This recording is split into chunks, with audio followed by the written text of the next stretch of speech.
Alright, so welcome to Code Hangout number 65. Refinements and some testing.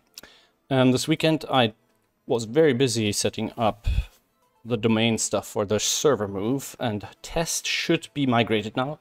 It probably didn't have a correct SSL certificate for most of the day for most people, but I didn't get any complaints. Oh, that's kind of a bad sign. It means not enough of you are using test.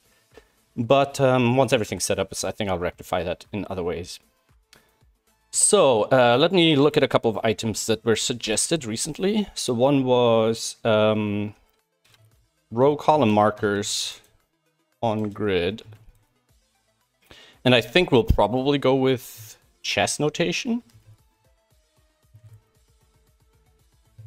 And I think it's letters for columns. So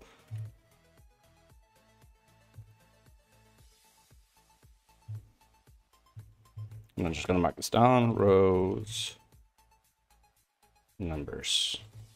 So that's probably a quick, easy one that doesn't interfere with too much other things. Then what else did we have? The kind of documentation code, CDC format, new. Not yet. That's definitely something that I want to do eventually. There's some other comments that I'm quickly gonna review. Current solution embedded. So okay, so the solution update on link. Yeah. Maybe we can do, because I eventually want to build a proper tool for editing a puzzle even before the editor is ready, just for editing metadata and so on. But for now, maybe there can be something. Create new link with solution from solved puzzle. And this would only work for F puzzles, I imagine.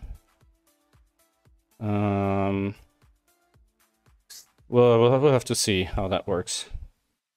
Okay, so the other thing is, what else do we have? Oops, CC would launch more apps. Okay, that's me.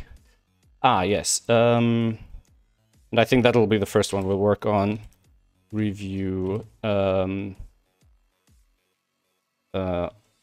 already solved dialog option dialog option labels. I think that's the one we'll start with. So let's go to a solved one. Yeah. So in this dialog, people found it, RE, starting RE, not super clear, not like, easy decision which one I want. No, people have to think about it. People worry about losing progress. And I totally feel that's exactly the sort of thing I do want to do better. And it's a relatively easy update. So let's have a look. So that'll be in here. And we want... You've already solved this puzzle. Now, this could also apply to other ones. But let's start with this one. Ooh. You've already solved. Yeah, I thought so. Okay. So basically we just want to change these. And what were the suggestions? View, stay paused, and start over. So, and maybe even the start over under the stay paused. So what if we change this to view and then this to restart?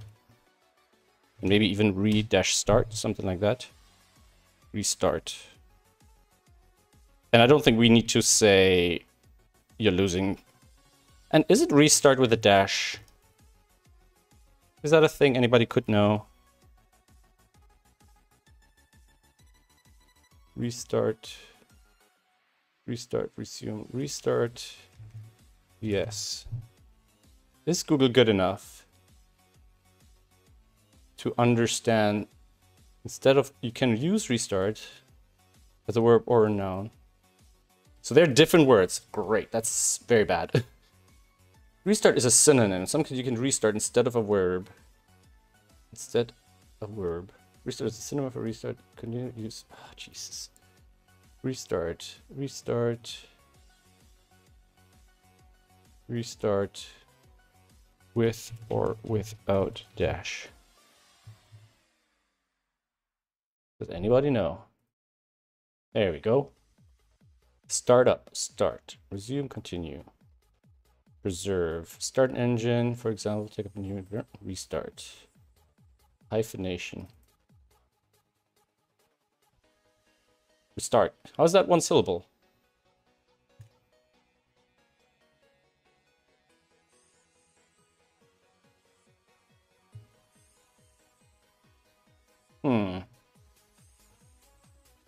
Reserve. Well, reserve is different. Reserve versus reserve. Restart versus restart. I don't know. Restart, reserve.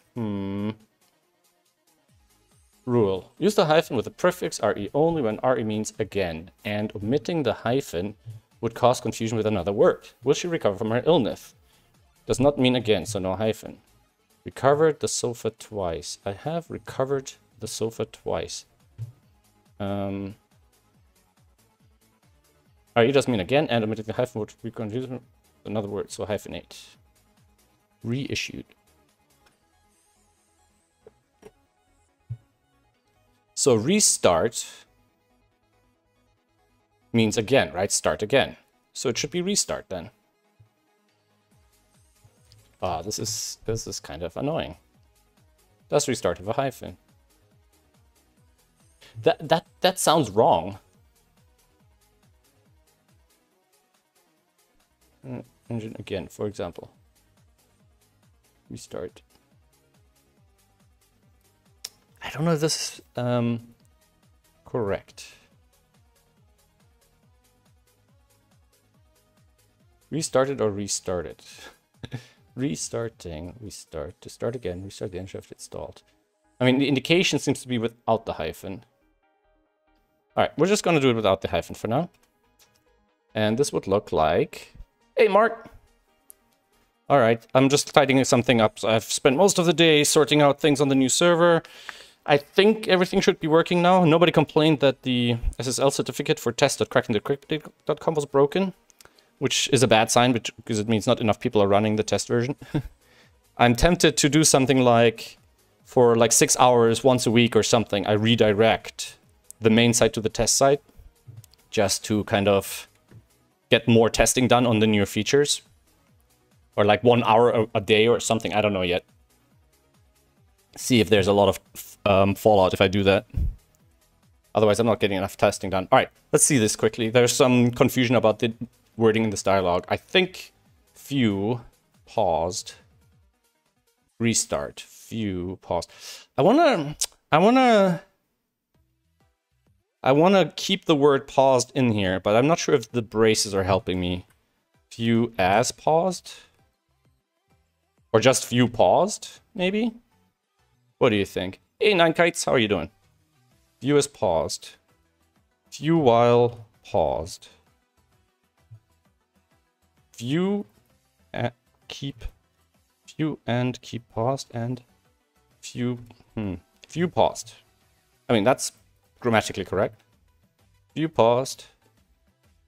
Or just paused view. Or just keep paused, maybe? Maybe the view is just like keep paused, restart, keep paused, boom. I mean, I think it's clear that the dialog will disappear if you press the button.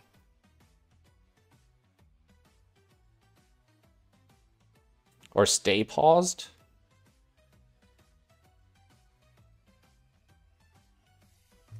Basically, the reason I wanted to write pause in there is that people don't continue playing and forgetting that they're...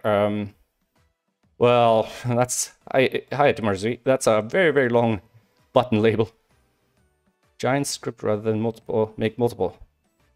Organic growth and no time to refactor. Show. Show. Show. Restart. Yeah, I guess show might make more sense because it's an active verb, like you're commanding the system. Show me. Restart. Not telling the system what you want to do. View, play again, you know, that kind of thing. Show, comma, stay paused. Yeah, I don't like that. I'd like to avoid... No, the word review we want to get rid of. Because people are getting mentally confused with two RE starting things and then decipher what's what, you know. Keep, stay paused, keep, stay paused. Show board. Show board. I mean, I could just leave the stay paused off, and then if people don't unpause, it's their own problem. I almost, Mark, I would almost like, yeah, puzzle is actually maybe better because show board might make people think it's showing them the empty board. I almost would like to have some better identifier when the game is paused. You know, maybe the thing in the back in the corner is, or like the word pause is across the top or something like that, you know, something globally visible. I just need to be careful where I put stuff because I'm kind of currently assuming all the space is empty. Sorry, is available for use, you know. I don't know, like if I put the word paused up here, for example.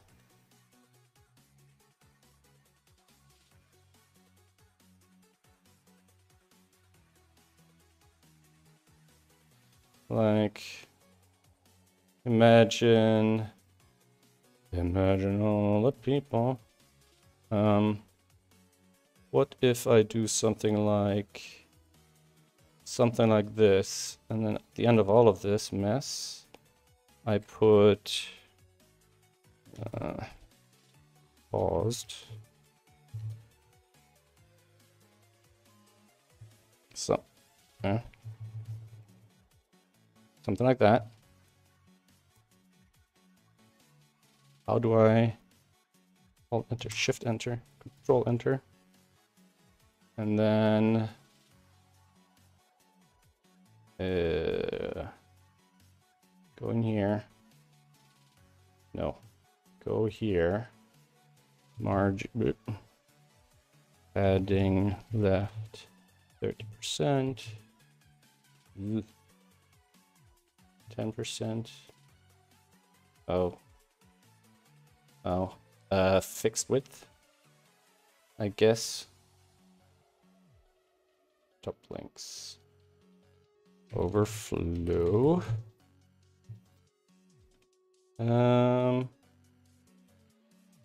Isn't there like a visible? Visible. Okay. And then the auto, sorry, the paused, be something like this.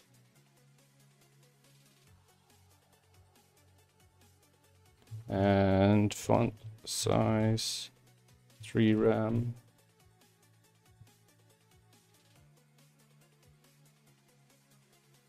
I don't know, something like that. Put the word pause somewhere, or maybe put it above this, or above here, or something. Or just above the board, I don't know. I'm not going to do that right now. But I think view solution and restart. View solution. I'm a bit hesitant about that term, because what if it's not the solution? What if it's not solved correctly? I'm not sure if this dialog distinguishes it being solved correctly. Maybe it does. Show puzzle versus view solution.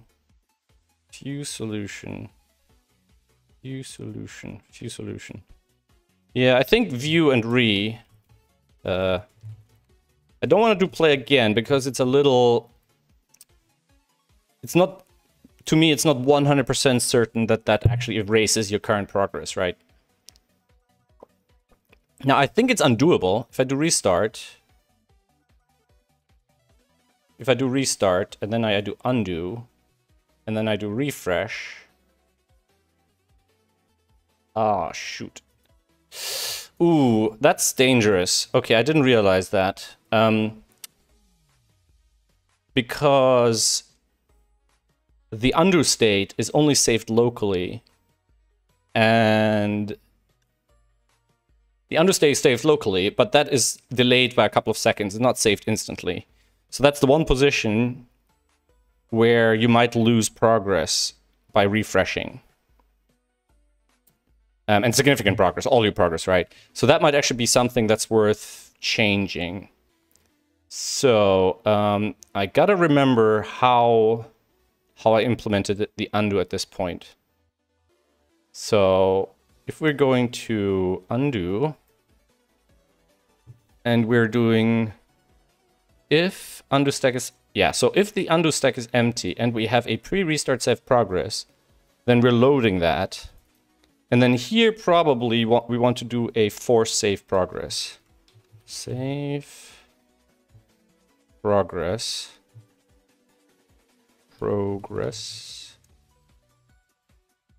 Save progress. Progress saved. Local storage trigger, yada, yada, yada. Handle save progress. So save progress force. So we probably want to do that. This dot app dot puzzle true.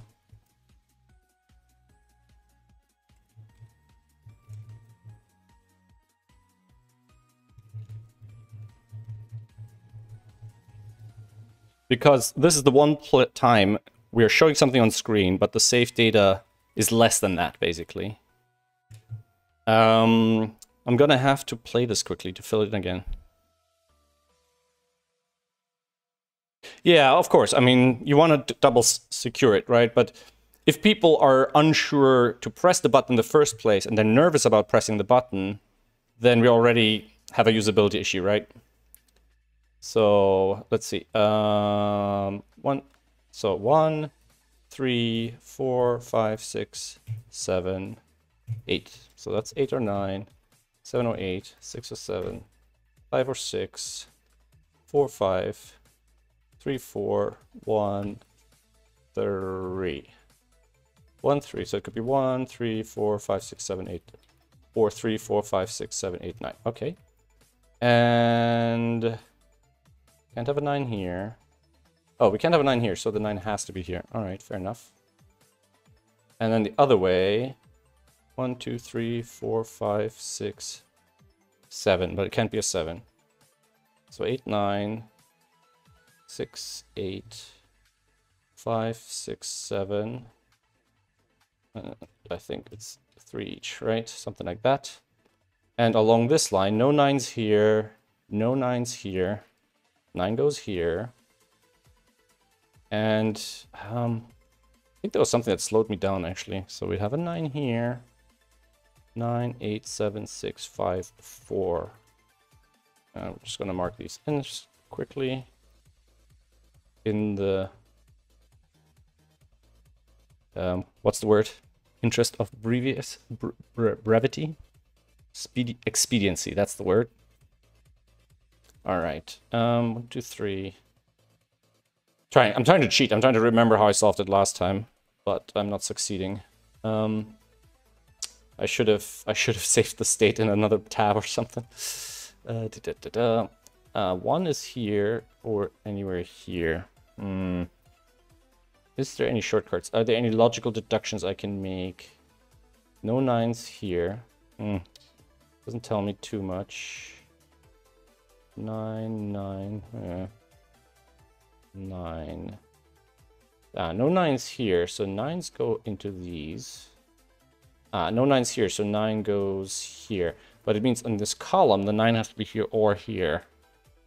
That's not actually very useful, is it? Anything about the 2s? I don't know. I don't know. 2s. Yeah, could be all over the place. 3s. I keep feeling there's something like with 1, 2, 3, and 3s here. But I think there was something else. What about the 7s? 7s. Could be a 7 here. 6 and 8. 8. Oh, wait, there can't be a 9 anymore. So that resolves this one. And that resolves a whole bunch of stuff over here. It cuts off one of these, and then we get rid of the 3 as well. Which takes these down to 2 digits each. Okay, this can't be a 3 anymore. 5, 6, 7, 8. Ah, yes, now we're talking. No, we're talking. This can't be a 2. 1s. 4. 4. Oh, what about 6s? 6 is here. 6 is here. 7s. Yeah, 7's here. Oh, that can't be an 8, so that is a 7. 4, 2. No 4 here. And we have 1, 2, 3, 4, 5, 6, 7, 8. No 8 here. No 6 here. No 7 here. 1's go here. And, well, let's just fill these in. No 1's here, no 8's here. And no 6's and 7's here. Solution. Are we talking about the dialogues? We'll see the dialogues in a second. As soon as I finish this. Gotta earn it. 6, 7, and 4, 5. And then this is 1 and 3. Okay. And anything else we can cheat our way through? X-Wing on 9s. So no 9 here. No 9's here, no 9's here, no 9's here. That's interesting. X-Wing on 9s. Didn't expect that. And then these 9s. Yeah, I don't know. What else is there missing? 1 and 9, right? Yeah, should probably leave the 9s there. 1 and 9. Okay. Oh, wait. Here. Ah, so this can't be a 9 now because of this X-Wing. Right? Yeah. Okay. 8's go then up here. And this can't be an 8, so we've got the 8 here. And this could, the 8 could be anywhere here. Because if that's the 9, we cannot put the 8 there. Ah, but it means the 8 goes here. 6 or 7 here. Alright, we knew that already. 6's go here.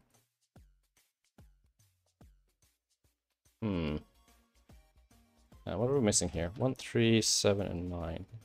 Now these can't be 9s or 1s. It's a 3, 7 pair. Interesting. And then 1, 9 goes here. Oh. No 9 up here. 1s go here with the 2s. So that puts the 7 down here. And these are 5, 6, 7. No 7 here. Okay. 1, 2, and then we're missing 3, 5, and 7. 5, 3, 7. 1, 3, 7, 8. Okay. 1, 3, 3, 5, 6, 8. 1, 8. And the rest goes here. All right. Now we know one of these is a 7. So we've got 7, 8, 9 here, but we could also have 7, 8. Ah. The 7 is here. We have a problem because, yeah, so the 7 can't be here. All right. So 7 here, and then it's got to be 8 and 9. And no 9 here, so we've got 9 here. So that puts a 9 here, and here, and here. And 1, 8 is resolved as well. 7, 8. Okay. 1, 3. That goes like this. And this should be a 3 or 5. Right. And this has been resolved since the start because we had a 7 sitting here all along. Ooh, my nose is getting itchy. 2, 3. So this can't be 9, 7, 8. So the 6 can't be a 6, 5. So this got to be 4, 5, right? And then these two are 1 and 6. Put a 1 here and 6 there. All right, and we're missing 1, 2, 3. Oh, we have a 1 down there. It resolves that. No 2 here. And 1, 2, 3, 4, 5, 6, 7. No 6, no 7, no 6. And no 3. Oof, my nose is going crazy. 4, 5, 8. No 5s. And no 2s here. 1, 3. And 2 and 6. 2, 6, 5, 6, 1, 3, 4, 8. Nope, there's no 7 here. And we're missing a 4. So it's an 8 and a 4. And here we're missing a 5. 2, 6, 1, 2, 3, 1. 5, 3, and 3, 8. There we go. So, solve the puzzle is correct. Okay, now I'm not gonna close this one. I'm gonna open another dialog and see what it looks like here. You've already solved this puzzle. Support this app, view solution, restart. Okay. Should I move the support this app below the buttons? What do you think? Or is it better to have the buttons as the last thing in the dialog so people can scan quickly to it? I could either have it like a footnote below the buttons or keep the buttons at the bottom of the dialog to make them easier to use and less sort of disruptive to the thought process of the user. All right, and what do we say? So restart asks progress to be lost. Now, if I do a keep time here, and then do an undo, and now I do a restart, it doesn't save it. So it was supposed to save it here. So let's see if I can get it to save here correctly. So saving, throttle, saved progress, handle saved progress. So if I refresh here now, okay. If I do a restart, I'm gonna keep a close eye on the console, handle save progress. Now if I do undo, handle save progress, and if I restart, it's empty. So that does not make a lot of sense. That does not make a lot of sense.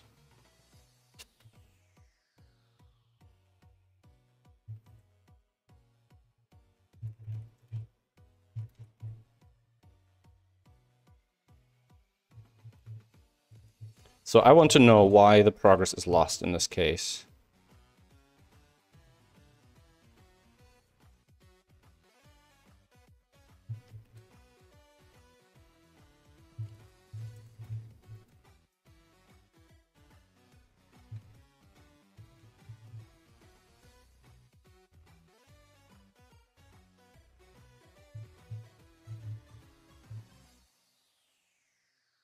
Want to see what is actually being saved and why it's not saving the data in a way that I thought it would.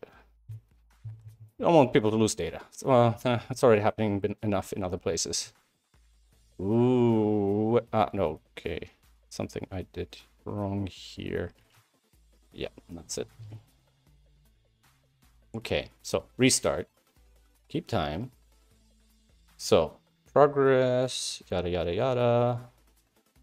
Okay, now if I do undo. So it did not save the correct progress. Why is that?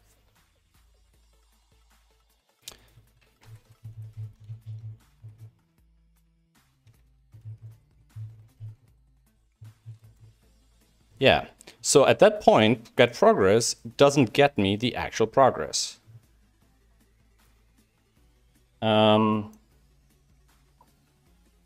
I'm wondering if the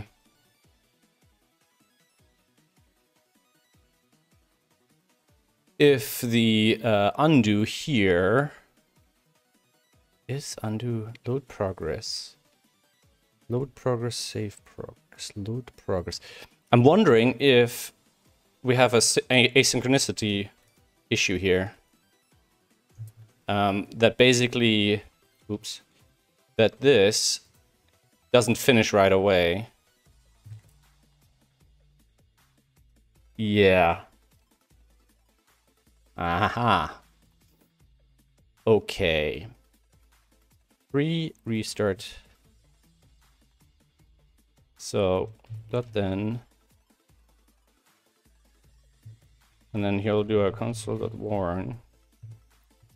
So here we'll do a console warn exec undo. And then here we'll do a console warn done.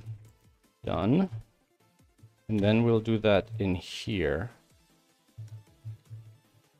And now, if I refresh this, it's empty. Okay. Refresh this, we have a solution. Refresh this, make sure we're in the same spot. Okay, restart, keep time. Now, if I undo, and now if I refresh, it should be saved. Yes, okay. So that's what we wanted, and it should not leak our progress here.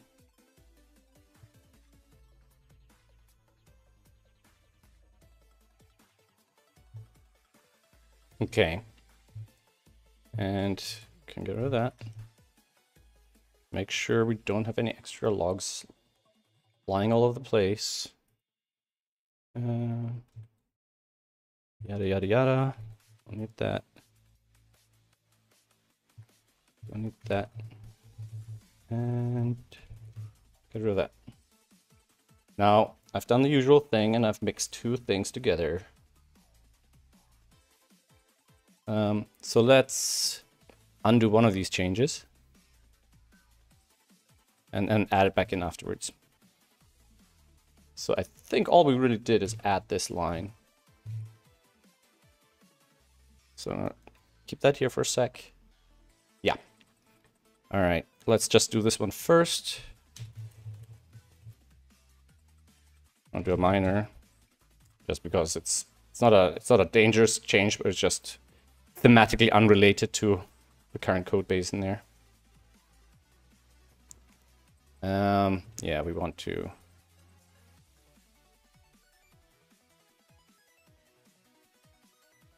find. No. Find. No. Find. Find CTC app. Find. Find. Find 0.18. Jeez. All right. And 60. Oh man, I still have not fixed that script. All right. So that's the version. And we'll just say updated.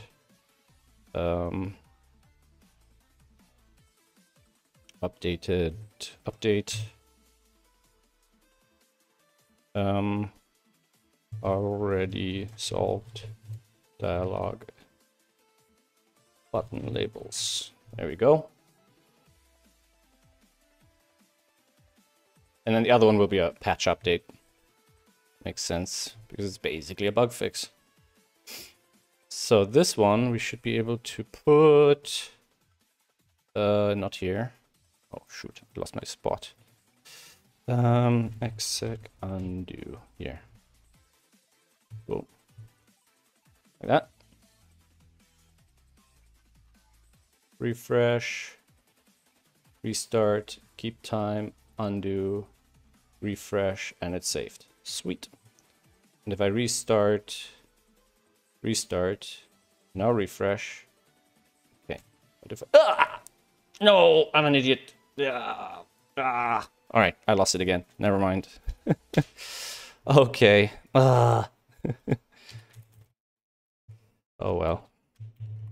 I'll just bump the patchnet version for this one. And I invite all of you to test it out on the new server. It's under beta.sudokupad.app. And eventually the main site will be under SudokuPad.app without the beta. And for patrons, there will be an alpha as well with unreleased stuff. Save progress, undo after. Save, undo, save progress after post, restart, undo. All right, that's a little complex, but it explains exactly what this thing does. All right, sweet. So that's done. Let's have a quick look at this one. I'm not sure how I would put that in. It would be like a temporary patch until the better editing tools are becoming available. And it's kind of a power user and puzzle setter feature. So either it would be under some obscure menu item, or it would be as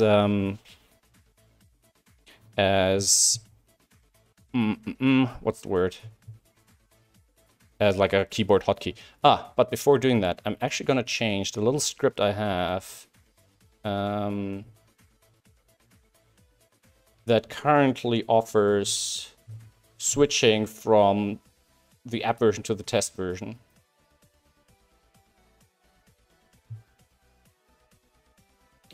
Is it just me or is the server a bit slower? This one. So that is, I think, in the root file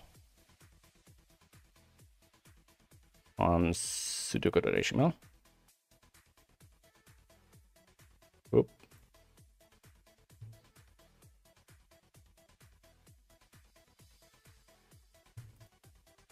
Yeah.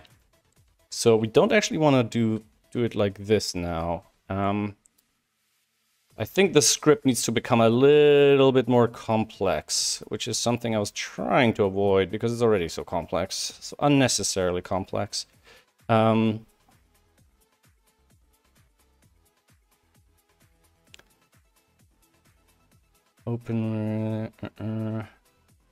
get SudokuPad URL.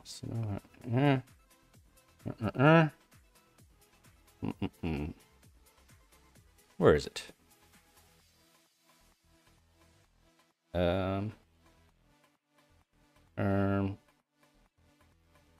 Open with captures. We don't get SudokuPad URL. Did I minimize some JavaScript, which is hiding this now? Here it is. So previously I just pass in an array and it just toggles one to the other. But now we basically need a more complex mapping because we'll have a whole bunch of domain names and we want to map them all sorts of ways. So I think we're going to pass in a list, a mapping list. That'll be the easiest. And the mapping can either be an object, but then I'll have to be able to... the thing is, I didn't want to have strict domain matching.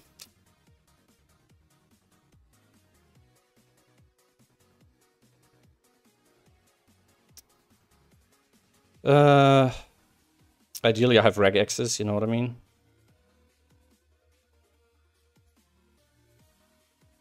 So let me have a quick bookaboo in here. What am I passing in here? 1 second. We're passing in as the first argument, and then the domains as the second. Okay, so first argument, we're just gonna log these out, and then we'll log this out as well. And I'm just gonna refresh this. So it's getting us these things, and we're matching it against DOMs include DOM. So DOM is this part. Now, what I would like to do is have regex matching, so I can avoid the whole domain name thing, right? So if I can do a regex match against DOM, and then what I could do here is basically have an array of arrays, or an array of objects, right?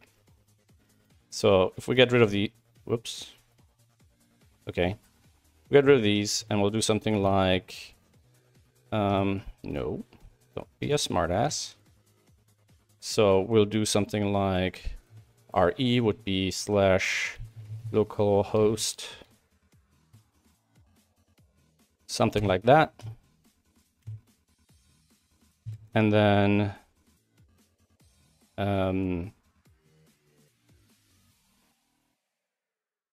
now, yeah, we're just replacing hosts, right? So for example, from my local host, I can map it to beta.sudokupad.app. Something like that, right? And then what I can do here is I can say doms dot find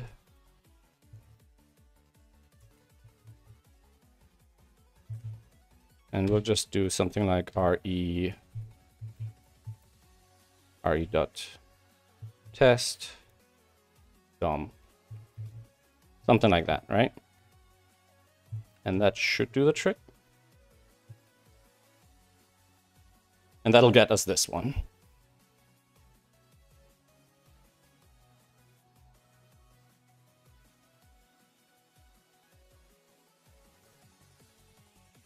So if we do something like this, let DOM let mapping, right? I just output it here underneath. And let's put something in here that will cause it to not match. So then we can say if mapping, yada, yada, yada. And then we can do this thing. If mapping, do all of this. And then we'll replace it with DOM, with mapping, if mapping.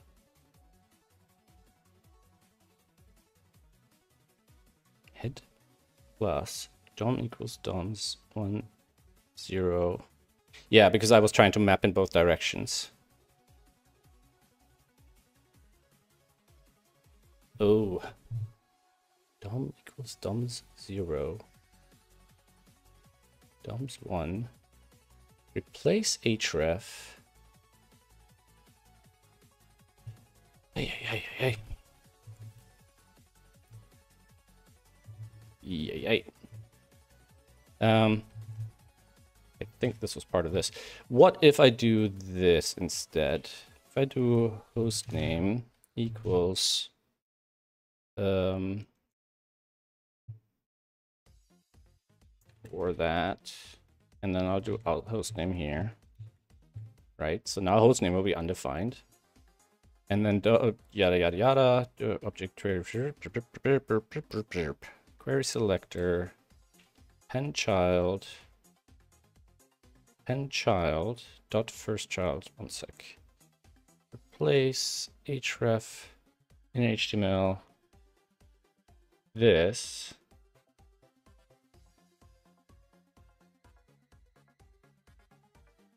Okay. I think I was trying to be too clever for my own good as usual. So this has open on other in there.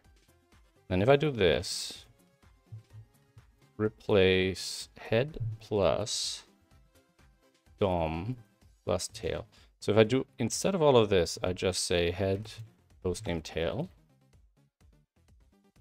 And then it comes back as undefined.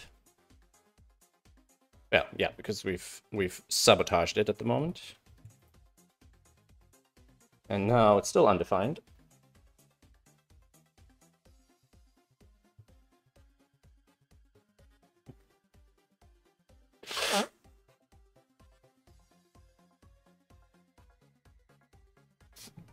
Wait. DOMs. Localhost is $sign the end, not the beginning. That's probably the problem. Yeah. And then that's all misspelled. That's fine. SudokuPad.app, right. And then here it gets swapped out. Okay. It doesn't do anything clever with HTTP versus HTTPS and all that stuff. Okay. And then the other part is this. So other, and guess we'll just put hostname in here. No, just hostname like that. Boom.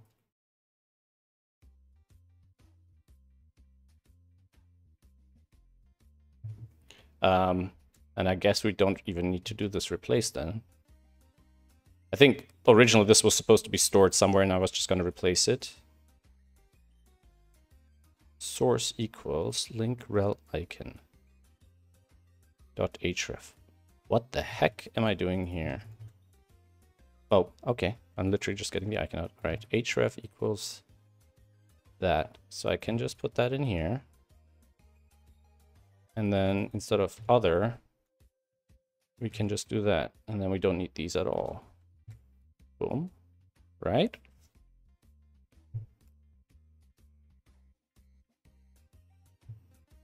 Now the tail part. What is the tail part? Ah, okay, everything after the domain. All right. And then gives me this open on beta.SudokuPad.app. Okay, that looks fine. So now we should be able to do this. If hostname, instead of if mapping, if hostname not equal undefined. And I have a feeling there's something in here that's a little fishy that I could have done to protect things a little bit more. But I don't know what. It does not jump out at me. Okay, do it this way. So if I do this now, up here I should have open it in beta.SudokuPad.app and it should open here. Okay. All right. Now, I'm actually tempted to allow multiple matches because it would actually, one thing I've been wanting to do is like from localhost to be able to offer different domains to open it in. But maybe it's not necessary. So, get rid of that. So we have this, and now if we add these guys, app.crackencryptic.com, that should go to SudokuPad.app, and test.crack. I don't know why I thought like saving a couple of characters here would make sense. So that's the idea. No easy way of testing that. But since this works, I'm guessing these should work as well. I don't see any reason why they wouldn't. And it's not a load-bearing feature. Host name is undefined. Anything else I can get rid of from here? Don't think so. All right. Oh, didn't save that. And bada bing, bada boom. Is that a patch or a minor feature? I think I'm gonna just patch that because I'm lazy.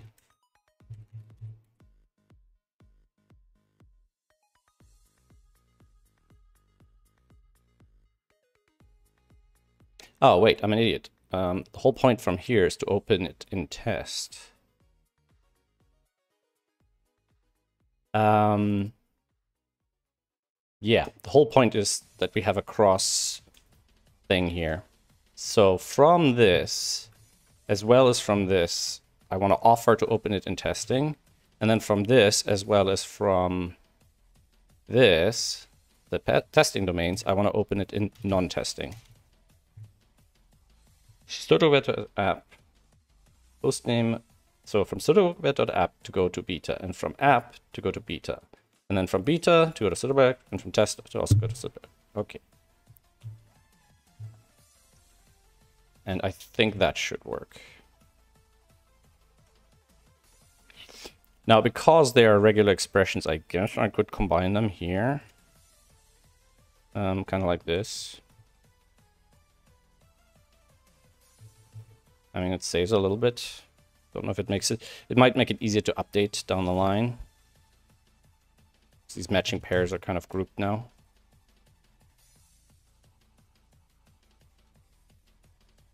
And then keep the localhost separately. And this didn't run.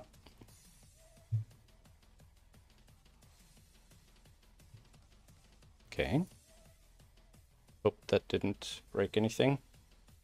Wipe my changes or anything like that. Looks all fine. Did I add an error? No. And that I'll have to test once it's live. No easy way of testing that locally. The update domain redirection, or update alternate domain selection. All right. Okay, so I think we're slowly approaching... Ah, yes, this is the one we were looking at. Okay, so let's have a look at this one now. So create a new link with solution from solved puzzle. And now I'm regretting not having saved this after all. Or again, more accurately. All right, here we have another one that's basically solved. Okay. Let's have a look at this one. I think we can just solve this one quickly. 9, 6, 3, 4, 5. There. Oh. That was a timing bug if I ever seen one. Why is the time so wrong? Why is the time so wrong here? That is interesting. Maybe we can actually take a crack at fixing some of these timer bugs that we've been seeing a lot of lately. So, to gather the timing information, we actually need to get the replay, right? And then we need to decode it again. Framework.puzzle.get progress. All right, let's see where progress has been created. Okay, so we have this, and then we have this,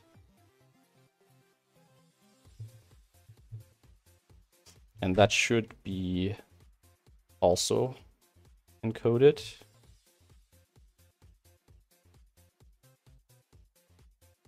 Replay encode.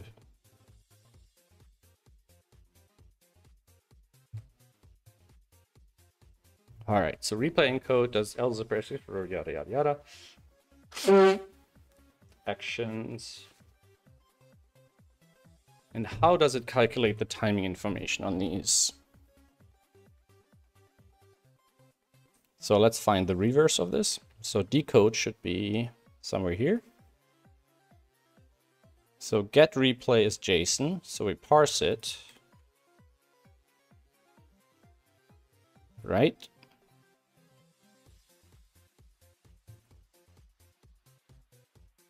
Okay. And then we have the replay data. Ah, maybe we can just use replay.decode actually. Can we just do that?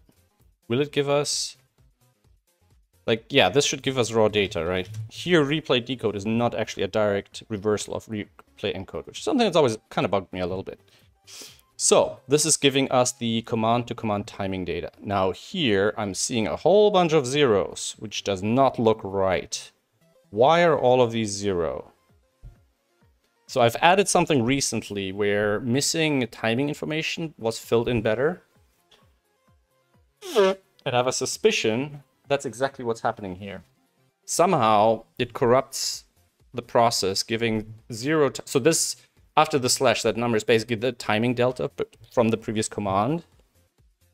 Now it is natural to have a whole bunch of zeros because it's potential that a bunch of commands are grouped together and done internally at the same time. Although typing in different values should not have a 0 here. This is very strange. Okay, we're gonna have to do a little bit of testing. Let's go back to this one because this is a relatively simple puzzle. So, well, okay, let's just solve it and then we don't go all the way through, but you know. So we said, okay, it's 1, no 2, so that's gonna be 3, 4, 5, 6, 7, 8. So 8, 9. We know there's no 9s here, so that's got to be a 9. 7, 8, 6, 7, 5, 6, 4, 5, 3, 4, 1, 3. Okay. So then we have no 9s here, no 9s here, no 9s here, no 9 here. So that's got to be a 9. And then we have a 9 here. Okay, no 9s here, no 9s here. And so we have these 9s. No 9s here, so we have a 9 here. So no 9s here. Can have 9s here, and we could have 9 here, but no 9 here. So 8, 7, 6, 5, 4, 3. 1, 2, 3. All right. This couldn't be a 9 now. 8, 6, 5, 4, 3, 2, 1. 1, 2, 3, 4, 5, 6, 7, 8. Okay. So 3 and 2. It's a lot faster than we did previously.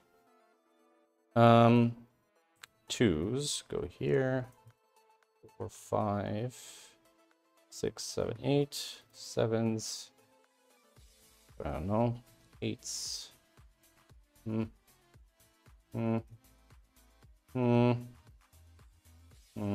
2, 3, 4, 7. No 6 and 7. No 4 and 5. And 1, 2, 3, 8. No 2 here.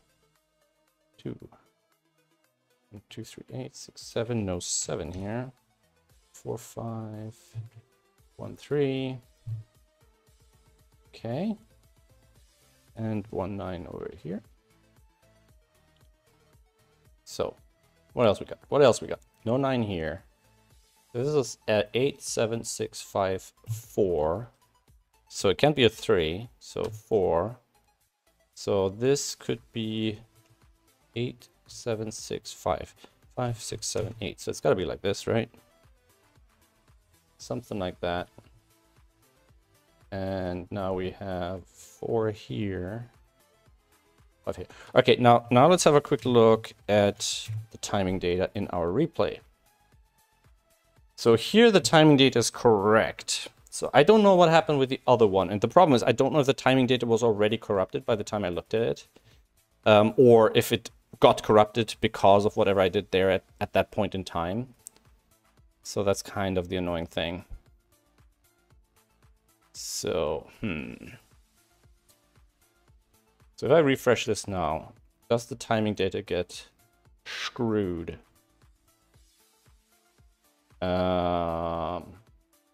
Some of it looks pretty screwy. We have a lot of zeros here. And I made the mistake of not actually marking down what the timing data was. How do we even get to 3 minutes at this point?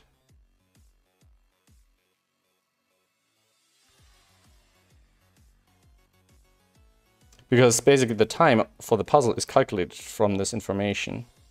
But if these are all zeros, or, you know, these are 50th of a millisecond, I believe.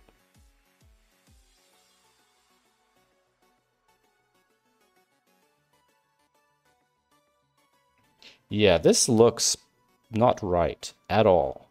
So we're at 3:33. I refresh. So because I haven't done something in addition.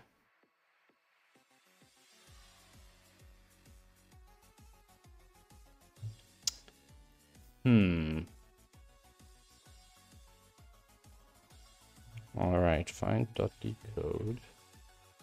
Replay. Replay, play.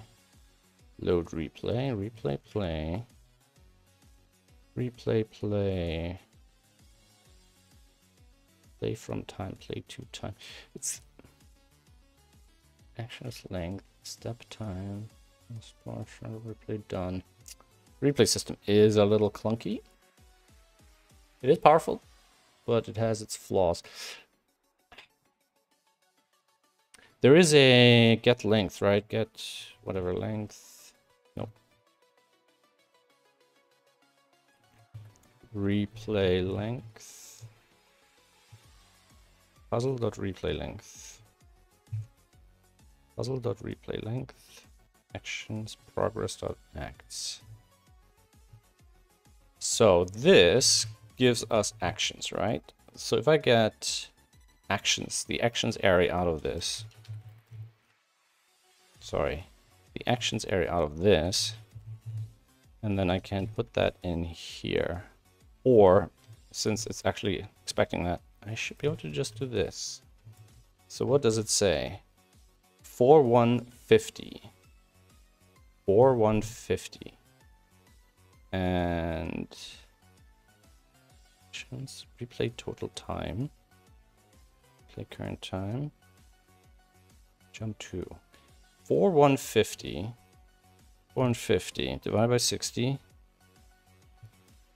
4150 divided by 60.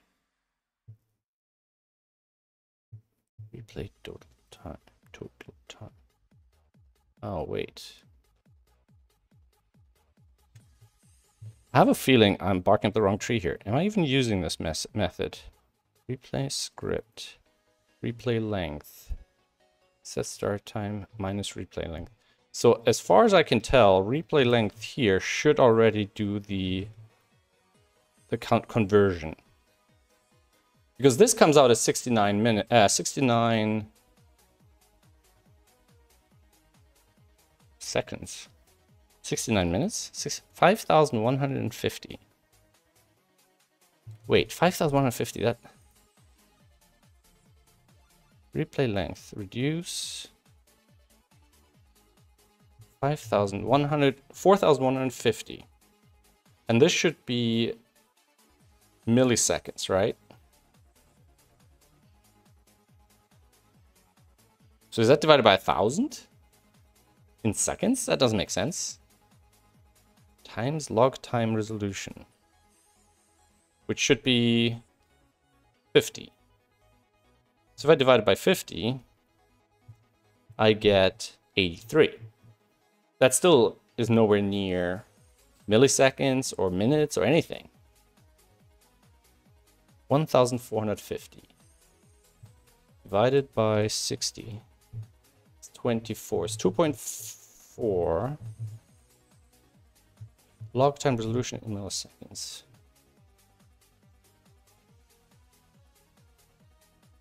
I'm a little confused. Isn't this supposed to be milliseconds? And if I divide it by 60, and it converts to 10 times... It's basically 10 times what we have in minutes, right? 24/1. No, wait, it doesn't convert like that at all. Oh my god. I'm trying to chase down a bug, because a lot of people have been reporting that the times displayed incorrectly. So just earlier today, I don't know who posted it, or somebody... Yeah, somebody sent me a private message that somebody posted something and it showed like 1,000 or 00 or whatever. Now, just now I got a negative time. But this time is correct, and I'm trying to figure out how it gets the correct time right now, because the number I'm getting out of replay length doesn't seem to be correct. So let me have a quick look at the timer. Let me collect this code so I can actually look at it. Oh, can't even look at it. All right, let's find the timer. So the timer, set start time. So, so what does it get and where does it get the start time from? Undefined, undefined. So it gets these as start time. And if I, let's say, take this and I say new date this, I get this, yada, yada, yada. Okay. Now, this was set from start time, resume, start, handle, puzzle, start. So 2759, nope. 2759. Timer start. Handle, puzzle, start. Timer start. Resume. Set start time. Where did it get the start time from? 1311. Set start. 1321. Elapsed time. Start time. Elapsed time. It's start time after pause. Set start time. Resume. 1 second. Undefined, undefined, let's start time. Okay, so this first one is the one we care about. And they're almost like a millisecond apart. So I'm storing the delta from one action to the next as 50th of a second, I believe, to keep the numbers nice and small. And then I just add them up. And then there's a couple of places where time can jump forward or backwards. Did my dog just slam himself down on the couch? So I'm just trying to make all the numbers make sense, because the timer currently looks correct. Ah, jeez, stop doing that. 1872. So, loading the replay, we're calculating replay length. here. And then we're setting the start time to the current date minus the replay length, right? So the replay length comes out as this. Now, why does this look so different from what I'm getting here? That's a little bit weird. So if I take the replay length here, so this should be milliseconds. So that's seconds, and that's minutes. And we get 2.56 minutes. Okay. That actually makes sense. God damn it. If I refresh this, and I take that, 2.56. Now, it doesn't match this, which is annoying, right? So, let's have a look at these. And then after this, set start time, we should be able to do work.app.timer.start time. Yeah, we should be able to just get that in, you know, numeric format and date format. Like this. Date now. We probably want to do the same thing for date now as well.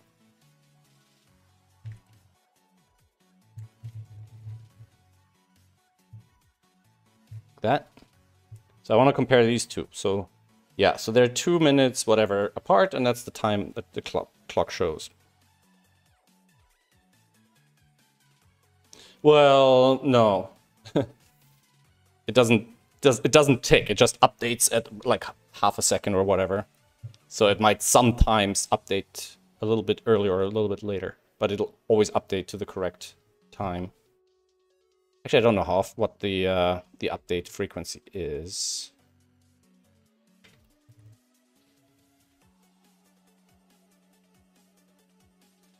Let's see what the update frequency is. Should be here somewhere. It updates 4 times per second, so you know, 250 milliseconds up or down. But the time itself isn't really relevant, right? Because it's not using that time. It's just showing it that way. Now, why is this replay length different than what I'm getting out of this one? Out of this one. Let's get rid of that. I don't think that's relevant here. So, am I not doing the conversion correctly here?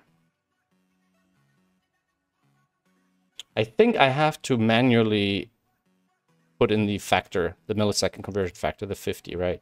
So if I multiply this by 50, does that give me... No, it's nowhere near what this is getting. Ah!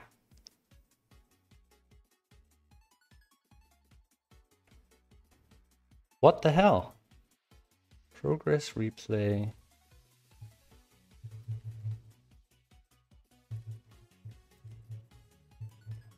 Why are these numbers not agreeing? Well, it won't make a difference. It doesn't matter.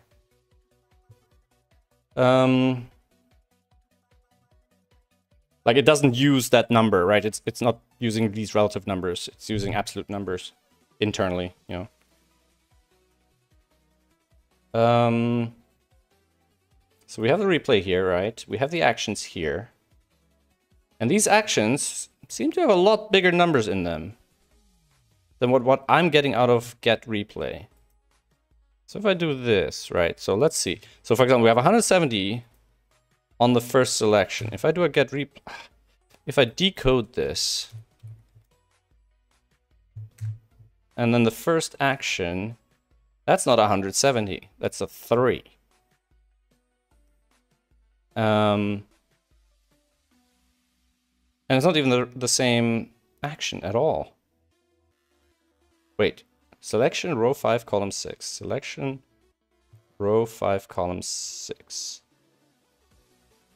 Selection row 5. No, okay, it's the same action at least. But why is this a 3 instead of a 170? So when I'm saving progress, I forgot where exactly I'm injecting those numbers. That's the problem. So,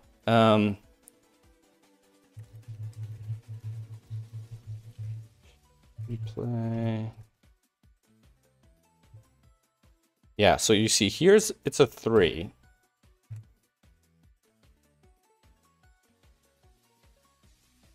And when I'm saving progress, throttle, and it'll save progress, get progress, get replay, encode this dot puzzle. Replay dot encode this dot puzzle. So replay encode this dot puzzle. There's something I'm missing. I'm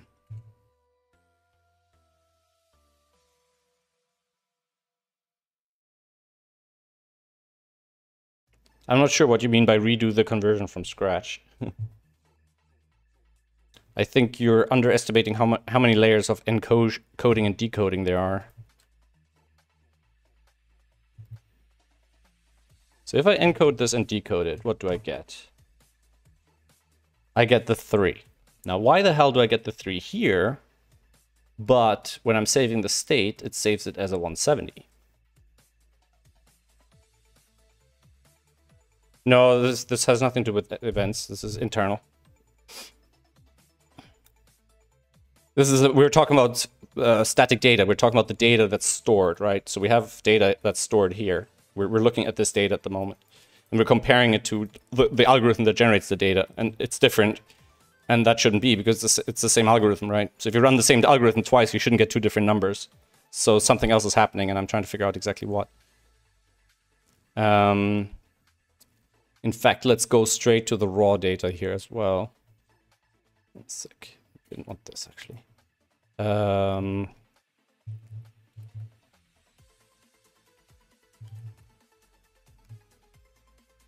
Progress, handle save progress, yada yada yada. So this should be framework work.app.puzzle.puzzle ID. Yeah, that's our puzzle ID. And we should be able to do a get progress, and that should give us what is currently stored. What is currently stored in local storage, right? And then after this, progress, we are parsing it as JSON. Like this. And then we have to decode the replay data here. So after the JSON parsing, let's make this a little saner and let's give this some syntax highlighting. All right, so we have our get item here. We have our JSON parse here, and we have our replay decode here. What does that give us?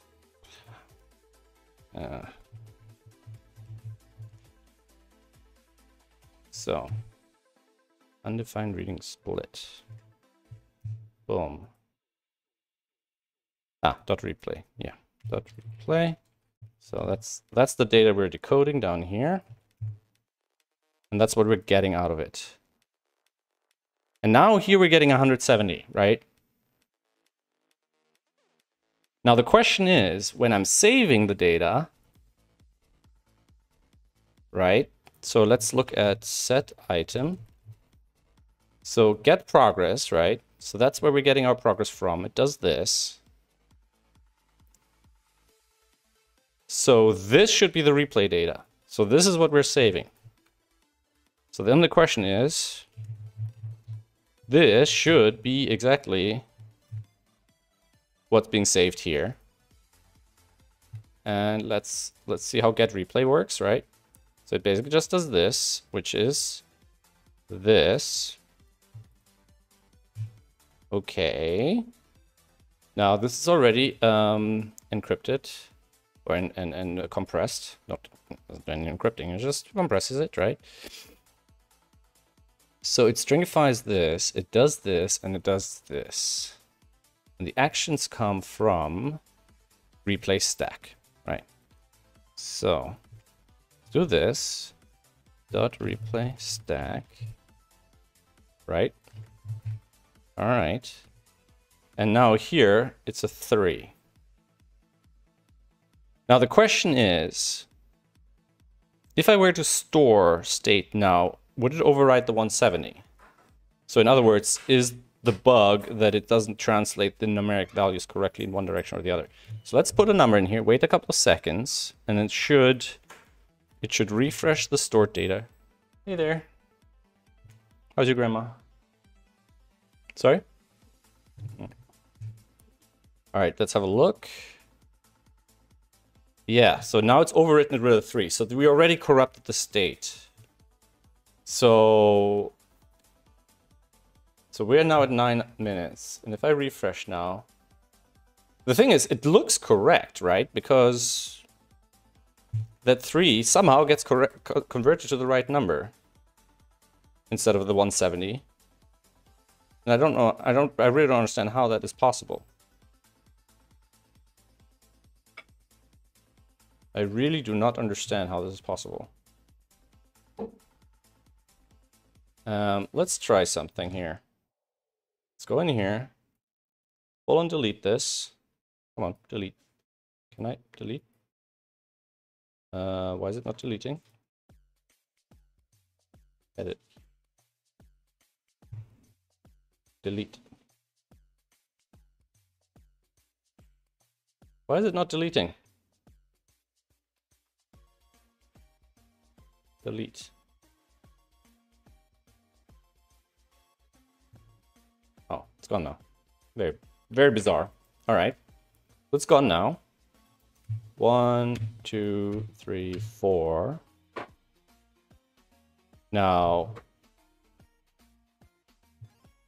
okay, so now we have a state here. And this state now has what kind of data in it? 38, 10. Okay. But the way it generated that was from these 38, 10. Okay. So now if I refresh, do this, they're no longer 38, 10. So I don't think I'm doing the time conversion in both directions correctly, somehow. That's really, really bad. Not default tick interval. We are looking at yada yada yada puzzle log time resolution. Boom. So we're multiplying here, we're dividing here.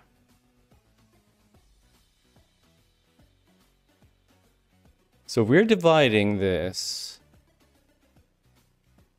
in here.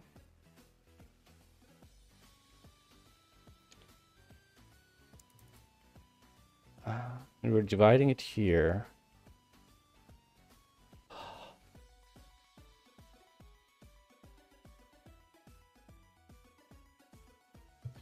The thing is, I don't understand how it can then generate the right timing data. We're at 4 seconds. Let's reset. No timekeeping. Okay, so if I refresh right now, it stays at 0. So I wait 1, 2, 3, 4, 5, 1. And at 10, I'll put a 2, 10. And at 15, I'll put a 3. And at 20, I'll put a 4. Okay, so now the replay stack shouldn't change. It shouldn't get affected, right? So this was at 5 seconds. So 5 seconds divided by 50, or 5 seconds is 5,000 divided by 50. Is that how it works? 5 seconds, it's 5,000 milliseconds divided by 50 is 100. Yes. Yeah, exactly. So that's how that works, right? Now, if I get a replay, or if I encode and decode, right? The decoded data has this, which is correct, right? Hey, Shelby, how are you doing? Oh, it's more complicated, I think, than you anticipate. It's already been refactored many times. And if I decode it, I'm getting 106. All right. So if I refresh now, and I look at the replay stack, yeah, you see, now it didn't load it at the correct timing, but the timer still got updated correctly. So when I'm decoding it, I'm not translating, or when I'm loading the replay, I'm not translating the numbers backwards. So if you're playing through in one go, the timing isn't affected. But if you're starting and stopping and using the saved data over time, it'll get corrupted. Now, the weird thing is the timer is still correct because it was 20 seconds to type in the 4 digits. So I think it'll only get corrupted the next time I put in a number or something. It's kind of odd. So, now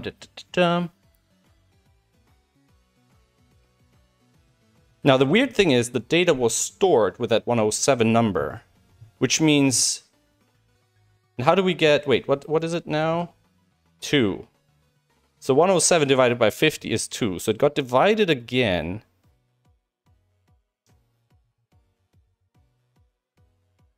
Somewhere. So,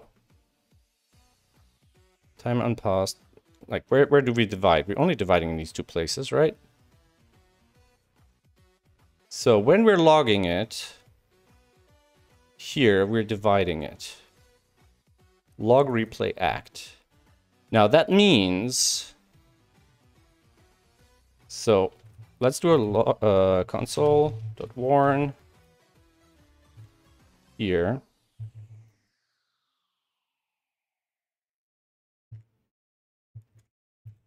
Right? And this should get called, you know, whatever, 4 times. Here. And this is coming out of there. And here we're dividing the times, but the times haven't been multiplied yet. So this is replay play. So replay play. So here we're getting the modified numbers and we're not upscaling them. Except that we are, supposedly, but somehow we're not. So 2241, this.act, do action, step time, do action, do action.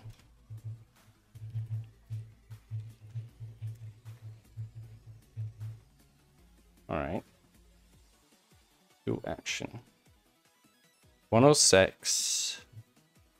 Select 105. So here, this action isn't getting parsed. Because we don't want to have to parse it and translate it. You know, this is deliberate, right? So this passes through act, which is at 213 whatever, here.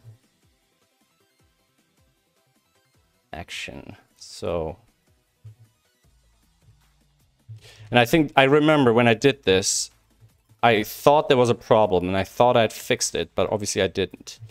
Basically, we're not marking the values as being transformed or not transformed. So either we're transforming them in the parser and unparser, or like, I think that's the problem, right? Because they're coming in here, we cannot transform them prior. They're not being transformed inside the parsing and unparsing. And here we don't even know if they're unparsed or parsed, right? So do action, this comes in.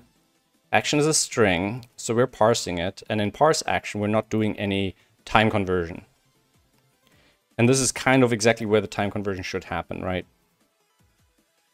So if action equals string, we get all this going on here, right? There's no return here.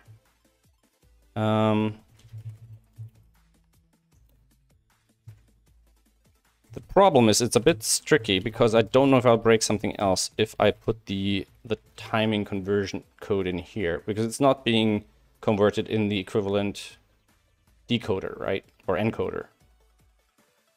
So here, action.time, action parse act A, parse int time, action parse int time, times,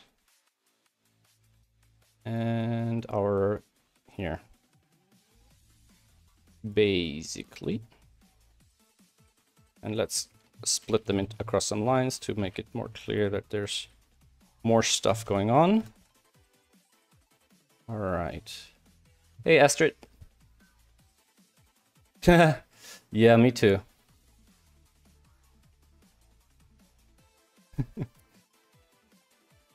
All right, so block time resolution.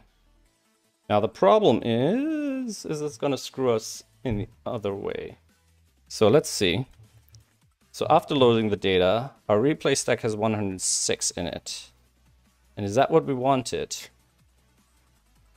I think so, right?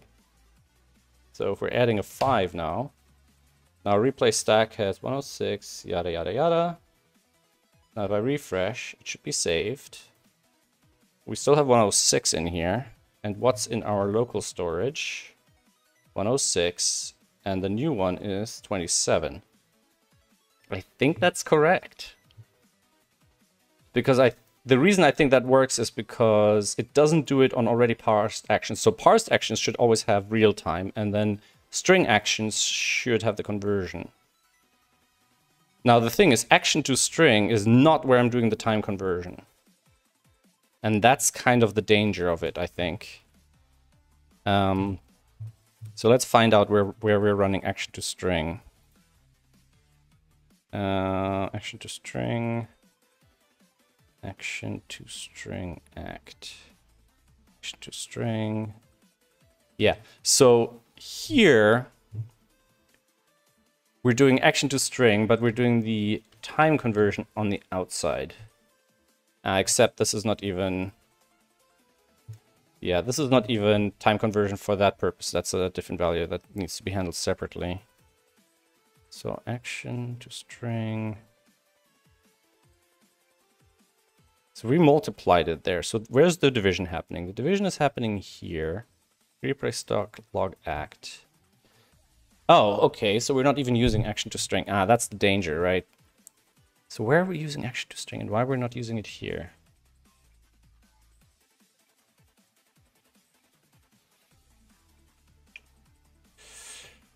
Ah, that's what I don't like. Yeah, there's... Yeah, that definitely needs a bit of unmessifying.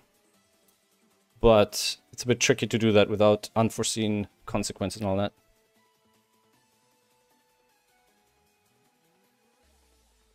No, because if it's not a string, it's it's not an error. It can either be a string or not a string, right? It parses all sorts of things. That's what I'm saying. It's not as simple as it seems. All right, but I think this fixes it. Now, I'm a bit hesitant to actually push that as a fix. Because, like I said, unforeseen circumstances. Let's get rid of the logging and just play a test game, and then we can maybe push it and then, you know, run it on test for a while as usual. We're gonna unit test it through the users. That's how you do it. The only way to be sure. All right, 1928. I'll get rid of that. 2115. Get rid of that. And 2238. Look at that. So the only thing we've added is we're adding that factor, the timing factor there. All right, let's see if we can have another demo puzzle. Let's play the current daily. Here we go. Let's go to here. What's the rules? Each number must appear exactly once among the gray cells. So just put the log over here. Is everything on screen or is it cutting it off like this? It is cutting it off. Something furious. I think I can go to here. Alright, and also to replies, each node must appear exactly once amongst the gray cells. So the gray cells are just an extra region, right? Okay. Let's just do the usual stuff. Yeah, we can actually do this here. 4, 7, nada. 7. So that's a 7 here. 7 here. No 4 here. Okay. 4 down here. 4 here. 2s are interesting because the gray cells can't be 2s. So let's see if we can do something with the 2s rather quick here. Okay. And alright, that's it on the 2s. 1, 2, 3, 4, 5, 6, 7, 8, 9. 1, 4. So and 6, 1, 4, and no 4 here. Okay, that's interesting. All right, and 1, 2, 3, 4, 5, 6, 7, 8, 9. I hope I'll be able to continue the server move next week. But now we gotta have it run on test for a while, make sure everything is a-okay, because if I unleash the floods of the general user base, I will not have a happy time. Because there's a lot more of them than of you guys, of the hardcore, paying attention to the details kind of people. Alright, 1, 2, 6, and 6. So 6 goes here. 6 is 1, 7, 9. Does that make sense? 1, 2, 3, 4, 5, 6, 7, 8, 9. No 1, no 1, no 1, no 6, no 7. 8 or 9, huh? 1, 7, 6. Seems a bit messy.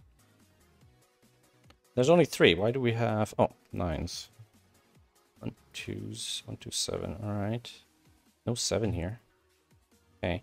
So 1s are gone off from the central ones. And so 1, 2, 1, 2, 3, 4, 5, 6, 7, 8. Ah, by the way, let's have a look at timing data so far. Yeah, looks all right. So, for example, we have a nice long 528 milliseconds, or that's actually 2.5 seconds on the first digit. 1, 2, 3, 4, 5, 6, 7, 8. That's not how you do it. After equals, if it could be different, because let me show you. Parse action.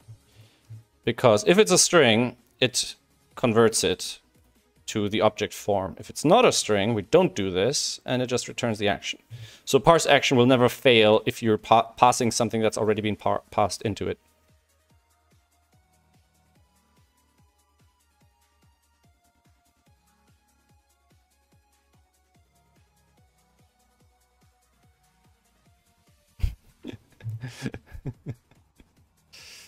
Yeah. No, I'm aware. I'm aware. Mistakes have been made. Ooh, no 5 here. So we got 1, 2, 3, 4, 5, 6, 7, 8, 9. No 7. No 6 or 7. So that's a 6. That's a 7. 7, I said. And 6s. Do we have a central 6 yet? No, we don't. So 6 here, or here, or here. So the 6 is either here or here, because they can't be here. So this can't be a 6, so that's a 6. And then it's either here, here, here, here. All right, 7s. 7s, we got a couple ones here as well. I think we have the same thing with the 7s, right? 7's either here or here, so it can't be here, so it's not there. And we've got them here. Then with 8s, do we have something similar to the 8s? Well, not really.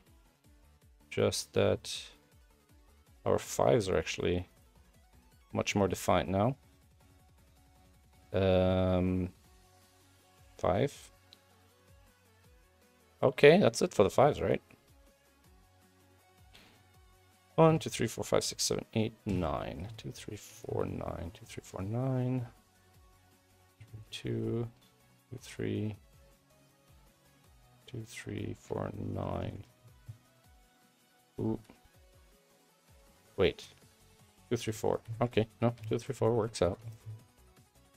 Thought I wasn't doing the maths right here. 1 and 9 here. Alright, fair enough. 8 and 9. What are we... We've got an 8 and 9 pair here, so that's not an 8 and 9. What do we have missing here in these? 1, 2, 3, 4, 5, 6, 7, and then 8 and 9 are sorted, right? So that's not a 3 and a 4. So we're done with the 6 and 7s in the extra area. And that's a 3. So that's the 4, 2, 3, not a 3. That's a 2. And 8, 9. So we're missing a 1. 1, 2, 3, 4, 8, 9. Here we go. No 4s. All right, let's have another look at the timing data. So the last, so current replay length is 6 minutes, 30 seconds. Now the weirdest thing about it is, oh, and if I load this separately, I can reload it here from the external data. And yeah, 528 milliseconds. So that looks good. If we look at the replay stack, 528. And on this one, 528. So far, so good. Yeah, me too. Me too. That's kind of the problem. That's kind of the problem. Everything was built with, oh, you know, we'll fix it later. We'll do it properly down the line. Because obviously, like, this is no good. And then, you know, a couple of years later, god damn it, here we are. I've become my own worst enemy. 1818, so that's an 8. It's a 4. All right. Yeah. 4849. You know this how the saying goes. Don't do as I do, do as I say. Definitely don't do as I do. I wouldn't hire you if you did like I did. Yeah, it's one of those things. The moment I'm always telling myself, the moment it's making enough money to be feasible, I'll go back and do it properly and all that. That's why I'm hesitant to do certain things, like sharing certain things, because I don't want to get stuck in legacy bullshit. You know, Ranks was asking me for the internal format, but the internal format is garbage, so I don't actually want people to use the internal format, because once they do, I have to stay backwards compatible. And then it's gonna get even messier. It's already bad enough with people building extensions and stuff. I wanted to build a clean API and document it and stuff to have stable code to work against. But now people are already starting to build, so now the moment I make changes, I'm gonna break people's code. So, yeah. That's the problem. The dream of distributed systems is really a nightmare, isn't it? Alright, 7s. Right here. So this is 6, 7, or 8. Not a 6. Yeah, 3. Aren't we almost done with the 3s? Apparently not. Okay, and 4s. 4s. 4s. That can't be a 4. So these are the 4s. 4, 3, 4, 9. Alright, so 6 and 7 needs to be limited from the central areas now somehow. 6s are here, 7s are here. We have these weird overlapping items. Wait a second, here we go. I'm an idiot. We had a 1 there, so that kind of resolves all of that already. That's probably what I wasn't seeing.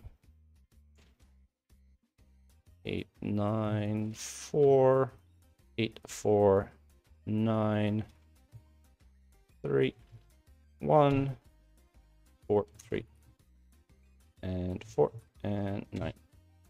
Okay, so 9 minutes 32 seconds it claims. Now if we go over here, we reload this.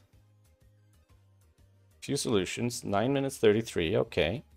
But if we now restart and keep the time, then we undo 9 minutes 33, 528 milliseconds.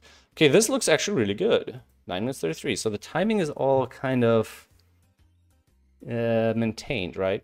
So if I restart this and I keep the time, basically what it does, it just creates a wait command, a wait action initially, right? And if I continue now, you know, I look at these actions, and when I refresh them, it has the wait command and the additional actions, right? So wait is basically a way of fast forwarding time. Now, when I'm pausing, you know, we paused at 9:51, right?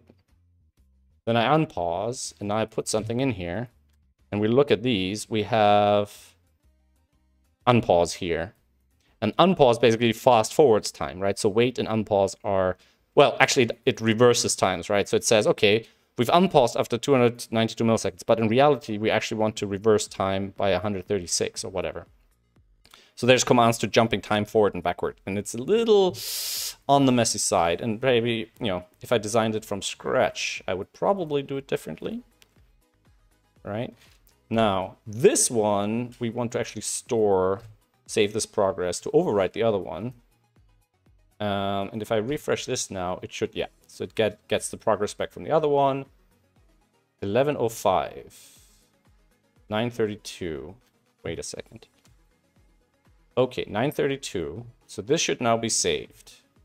If I refresh this, shouldn't that reload 9:32?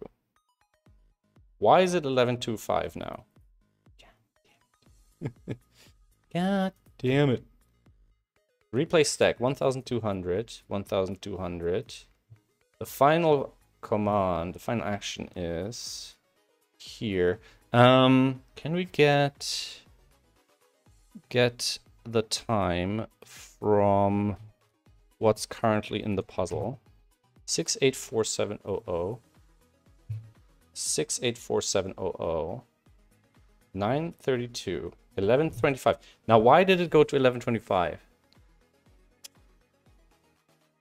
Yeah, there's still something a little borked. But for now, I think I'm going to accept this as a fix. And I'd like to do one more thing before we call it a day. So let's call it a fix. I think it's an improvement. It'll be on testing, so hopefully you guys will help test it out. And, you know, if you want to look at the code, feel free. Refactoring code is a little tricky to do remotely because it might affect lots of other things. But, you know, people are looking at the code all the time. It's not really obfuscated, so, you know. Fix time unit conversion in replay. Now, I think this is a fix, but obviously, testing it extensively is actually quite difficult. So, but yeah, stuff like this, to be honest, this needs to get refactored out of this file, put into a separate thing, probably open sourced, and then unit tested, because this is exactly the stuff that can be unit tested. You know, the encoding of the data, the compression, the minification of actions, you know, because I can make a complete list of all possible actions and pass them into a unit tested thing, you know. So this is exactly the sort of thing that I do actually want to pull out. And it's data only, like no UI going on, no event system going on, right? So the code, you know, the complex code that is messy and it's quite old. It's quite from very early days. 1 second, let me just. Same with the renderer. The renderer needs to be open sourced actually. So if we're looking at the replay class, renderer cell grid replay, this class definitely needs to be open sourced. It needs to be made more robust, and it needs to be more extensible. So right now I have, every time like I added the wait command, I had to modify the string, right? This needs to be able to accept a configuration of what the language looks like, the domain specific language, right? That it's actually parsing for.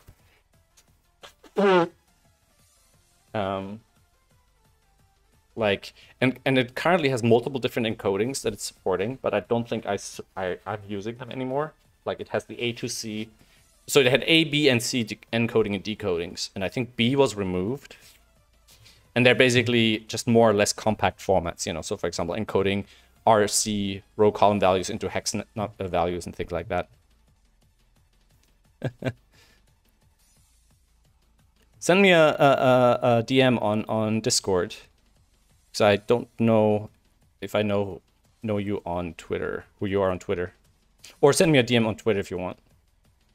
That'll work as well. But I appreciate the offer.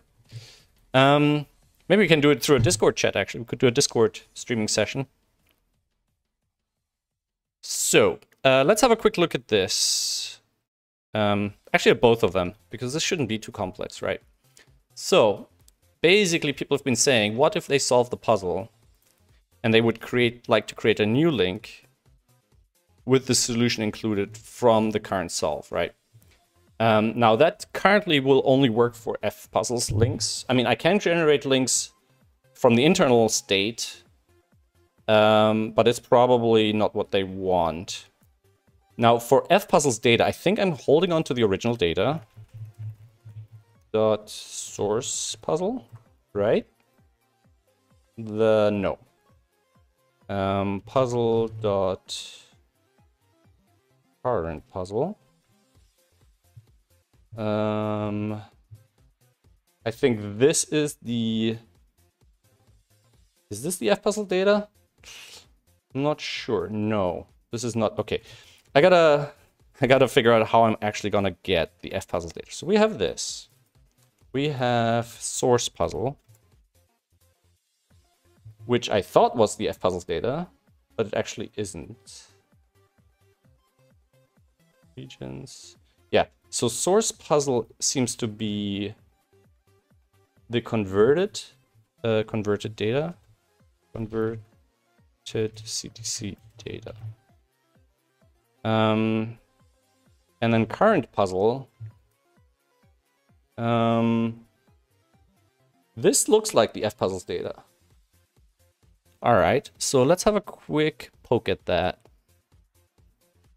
So let's get the unminified fpuzzles decoder in there and just output the raw data. Go. So parse fpuzzle, create yada yada yada.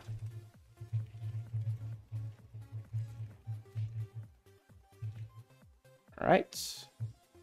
So if I look at this versus this, it's not the same.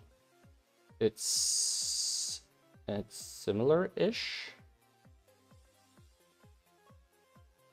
So it's got this. This doesn't have the size. So I don't actually have access to the original data. Is that possible? I mean, I can generate it. Thing is, I've never actually written fpuzzles data, so this might be a little bit risky. Huh. Now, source puzzle is generated from what goes into convert puzzle, and convert puzzle is after. Okay, source puzzle is after the parsing. So if we really want the original data, we actually need to go back all the way to the URL, I guess. Parse fpuzzle. Parse fpuzzle. Parse fpuzzle. Nope. Load puzzle. Parse fpuzzle. Load puzzle. Load puzzle. Parse fpuzzle. Parse fpuzzle. Parse fpuzzle.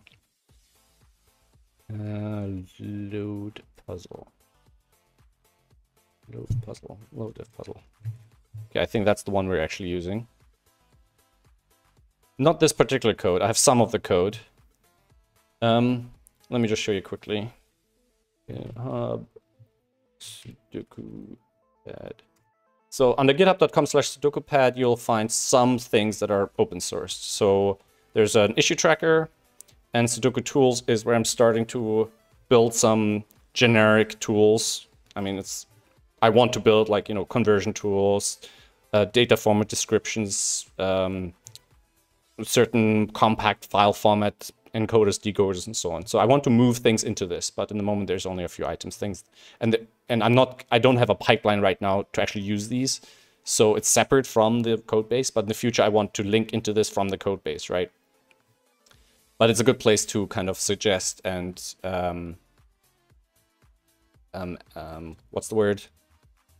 Contribute, that's the word. All right. So, load F puzzles is happening. Here.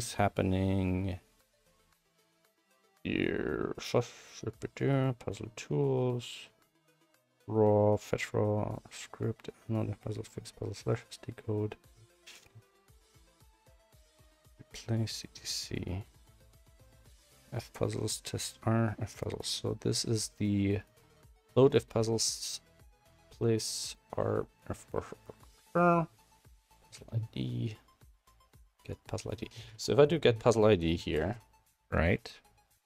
So we're doing get puzzle ID, then we'll do F puzzle test.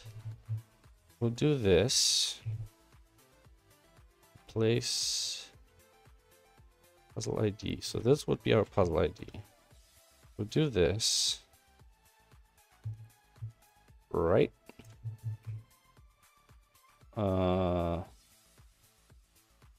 Save, decode, URI, yeah, okay, so that's the save, decode. Then we have this one, fix F puzzle slashes. So we have to go through several steps of data sanitization, unfortunately. Because of all sorts of weird issues with Google Firebase servers and all sorts of other things. Their base 64 encoding was different from mine, but at least I have what's the word? I've standardized on theirs. Okay, so we have the safe decode happened already. The decompress should happen from here. So we should be able to do this. Right? Load F puzzle. Don't know why I made those two different labels. Definitely something I should fix. Okay. And then JSON decode. JSON dot parse. And then we have to reverse that process. So then we have to so that gives us the raw what's the word?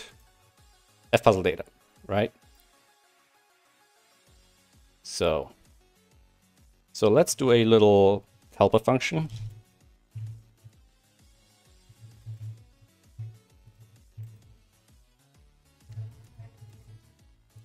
Right? And it's basically just going to do this. All right. F puzzle data.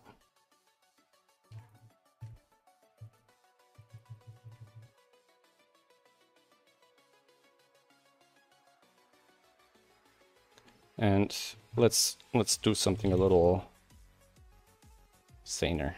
Let's do this, this,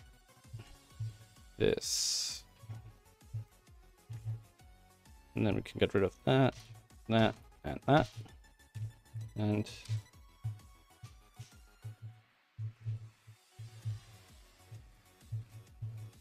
like that. Something like that. Okay.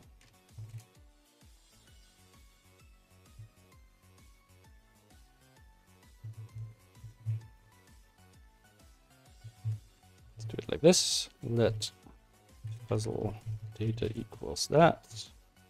And then puzzle data, let decoded equals decode F puzzle data. And then we can output that like that.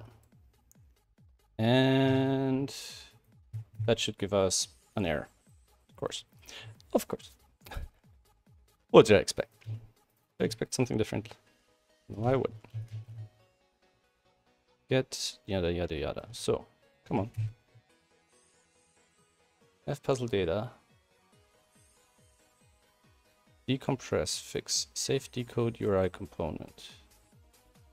Safe decode URI component.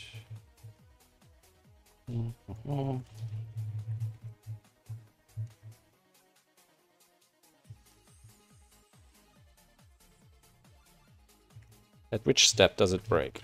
Well, that's the question, isn't it? Nope. We don't save. We don't write into files. We'll just... Everything is ethereal. Everything passes. So fpuzzle data. So safe decode URI component. Do we... Oh, Jesus. fpuzzle decoder. Decompress from base. I have a feeling these need references to themselves, or they need to be bound. Maybe. Maybe. Maybe. Let's find out.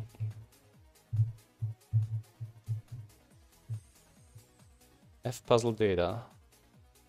Fpuzzle. Code fpuzzle data. Decode fpuzzle data. What? That seems like a stupid error. Is that all I did? Is that the error I had? Everything else was just working fine. Okay, fine. Everything was just working. Frick it, frick. Okay, it was all good. It was all good. So that's one way, and now the other way around. We have to do an encode fpuzzle data. Fpuzzle. Let's call it fpuzzle. Let's call it fpuzzle when it's decoded.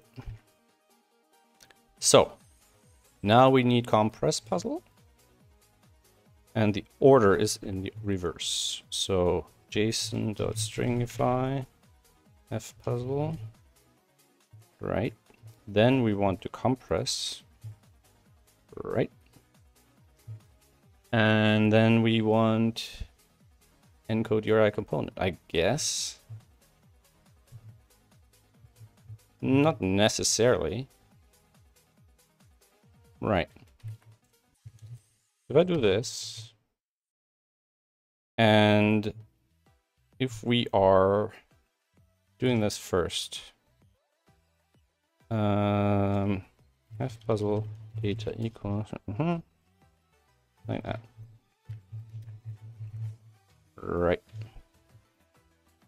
And then if I do encode, something like that. See? Yep. Of course we get an error. Why wouldn't we? Don't need that anymore. So. And now, are these two the same?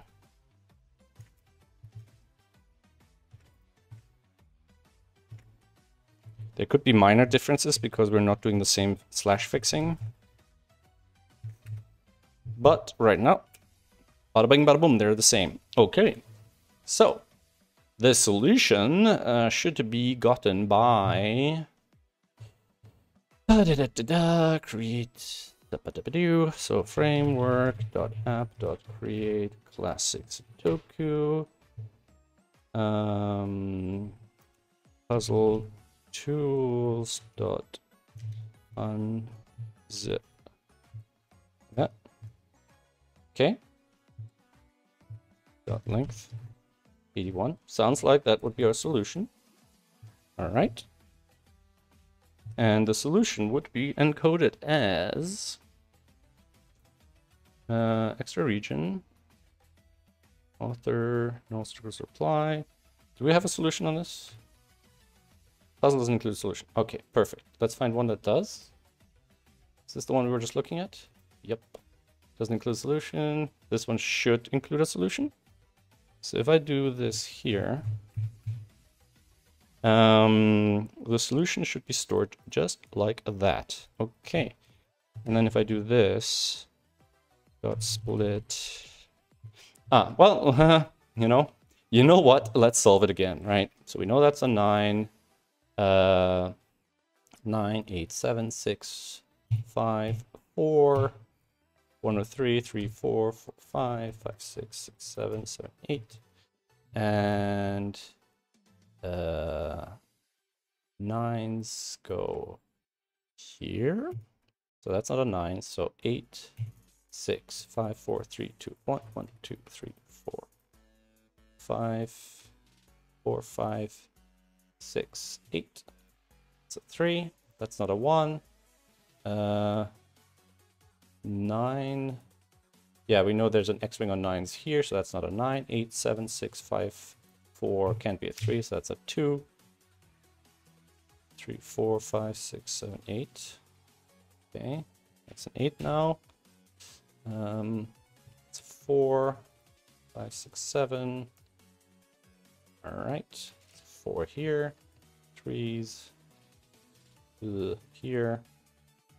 1s, 1, 3. And 4, 5, making this a 7, 6. With that being the 6, that being the 7. How many times did I play this puzzle today? 5, 6. I'm getting good at it. Practice makes perfect. Pretty sure that's not the point of Sudoku. Alright, 1, 3, 2, 4, 5, 6, 9. Can't be a 2, can't be a 9, can't be a 4. Can't be a 9 here. 4 or 6. This could be a 9, right? And I think there was like 3, 7 here and or here or whatever. 1, 2, 3, 4, 5, 6, 7, 8. 2. Okay. So these are 1 and 9. And so 2, 3, 4, 5, 6.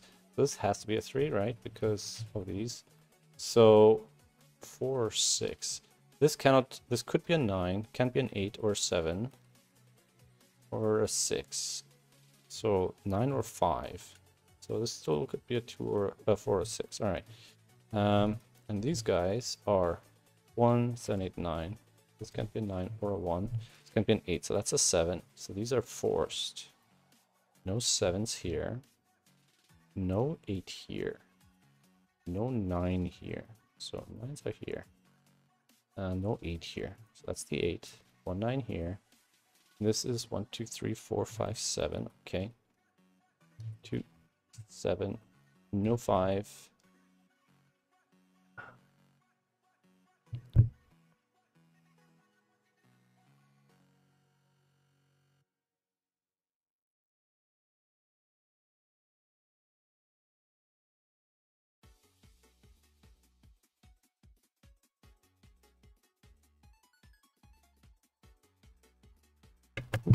Almost had a burned pie emergency.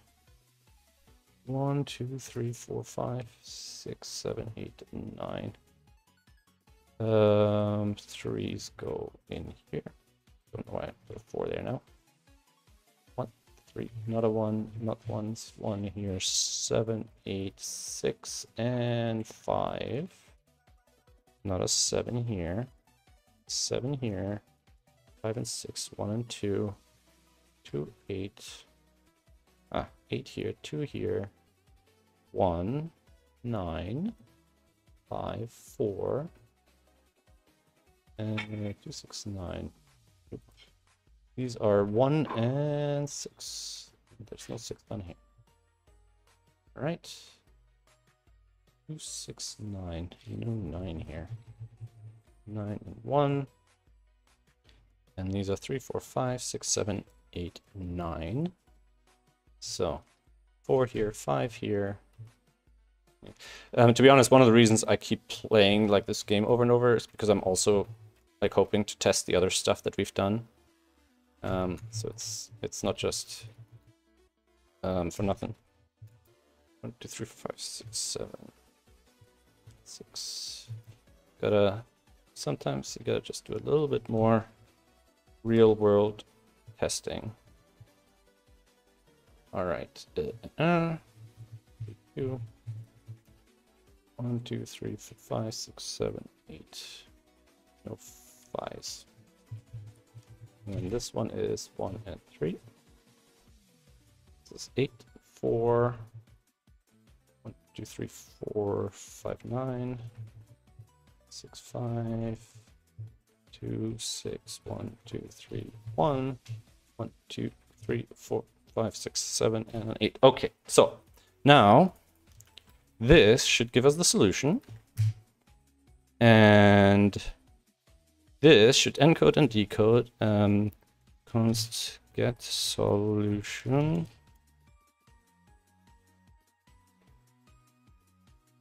I'll just do this here. Okay. And then const f puzzle add solution equals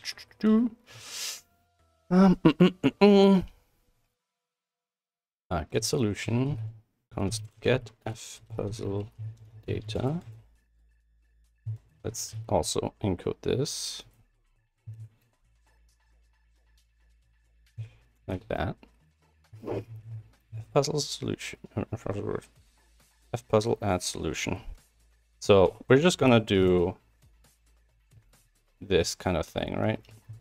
So we're gonna do this, yada yada yada, right? Then we'll do this, right? Then we'll do object.assign f puzzle solution get solution. Boom. Right? And then we'll do encode let new f puzzle data, and then we'll just return that like that. And then we'll just see what that looks like. Whoa, way too many braces. Boom, boom, boom, boom. Right? Get these. So if I do this, now this one didn't have a solution. No, did this one have a solution? I forget. Doom. Yeah, this one has a solution, but this one has no solution. Now if I do this, this gives me the new URL.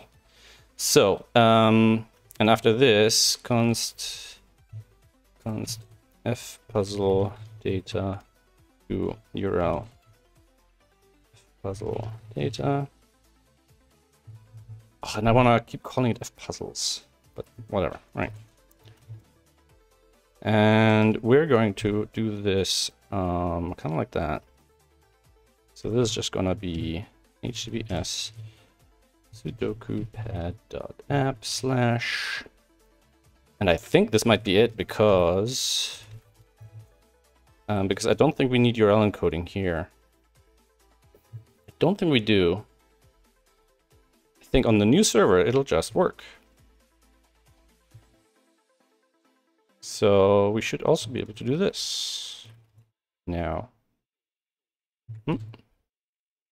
Unexpected token. Oh, like that. Boom. And now if I click on this, it should now open here. And I don't know, let's do some more testing. But now this should give us a proper solution check. Ah, actually, can I just...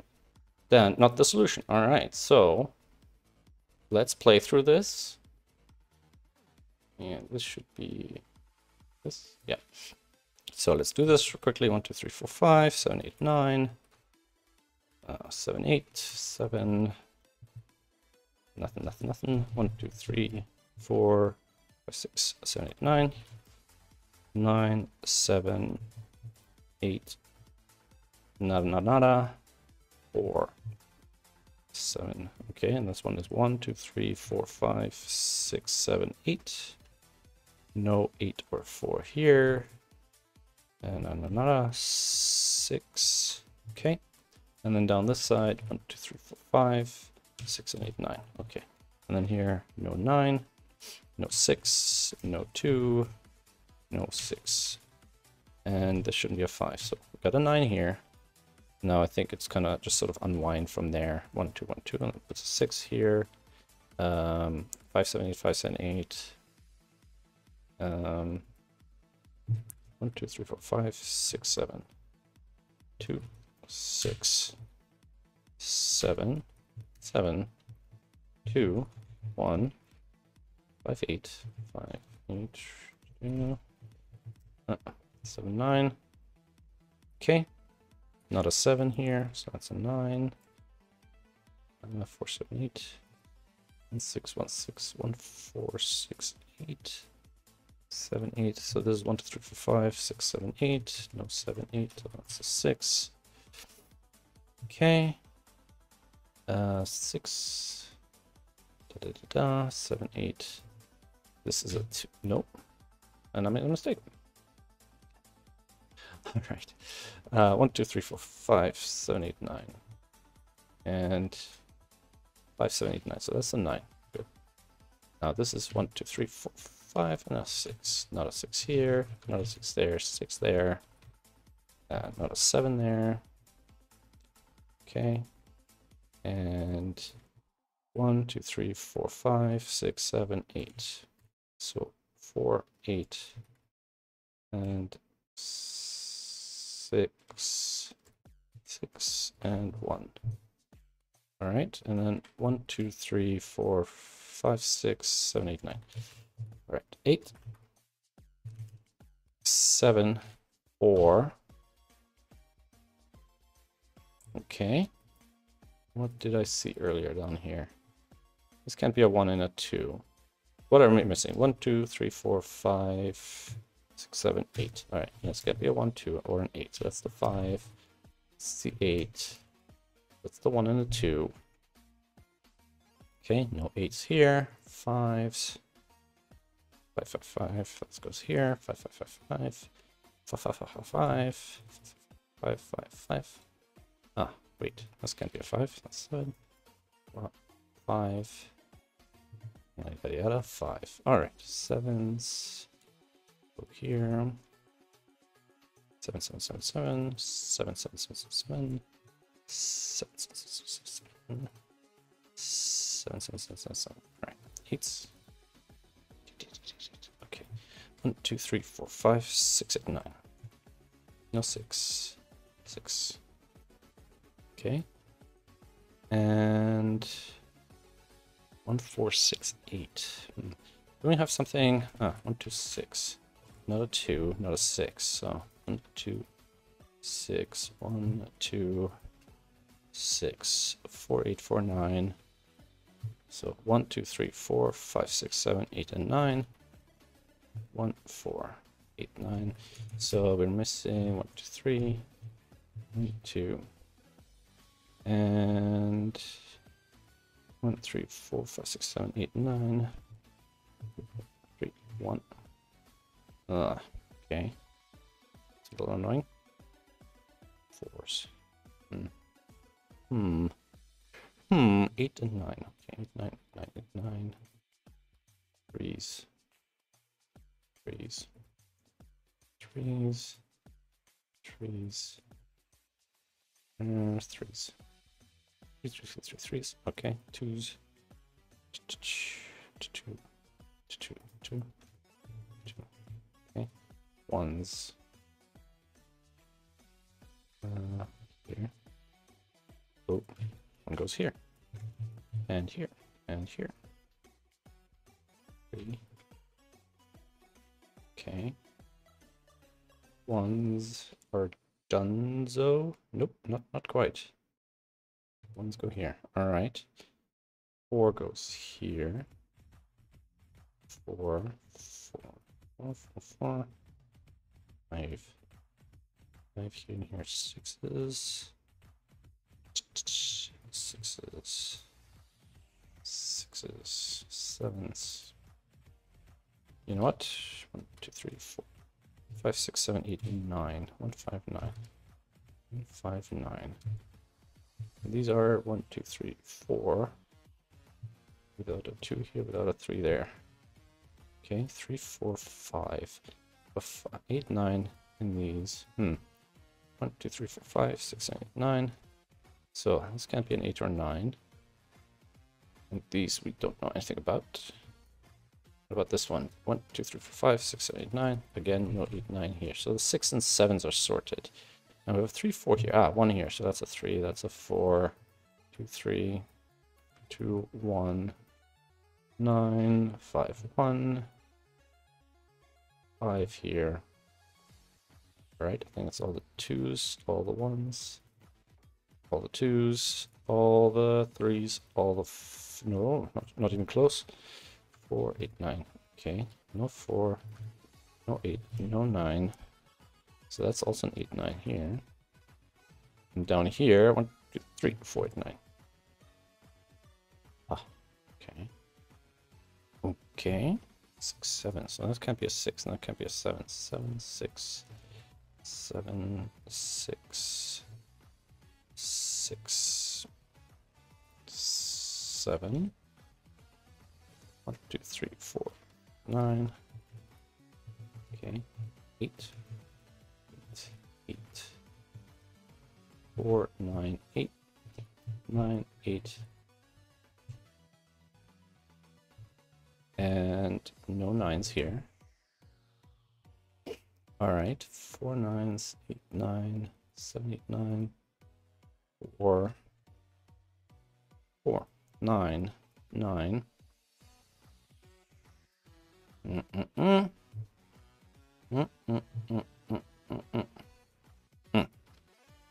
There we go. So 8 up there will be a 7. This 6 8.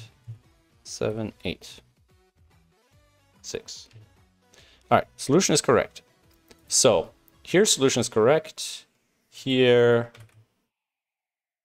looks good as far as I can tell. Okay. So I think this does the job. Now the question is how to add this somewhere. Maybe a button in here. Maybe on the rules dialog. All right, so this code, where are we going to put this? I think we might put this as part of the load F puzzles.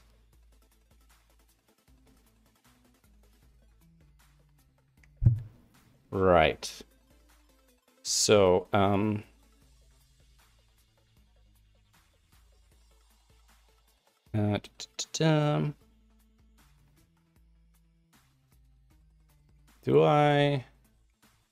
don't know why I'm doing it asynchronously here.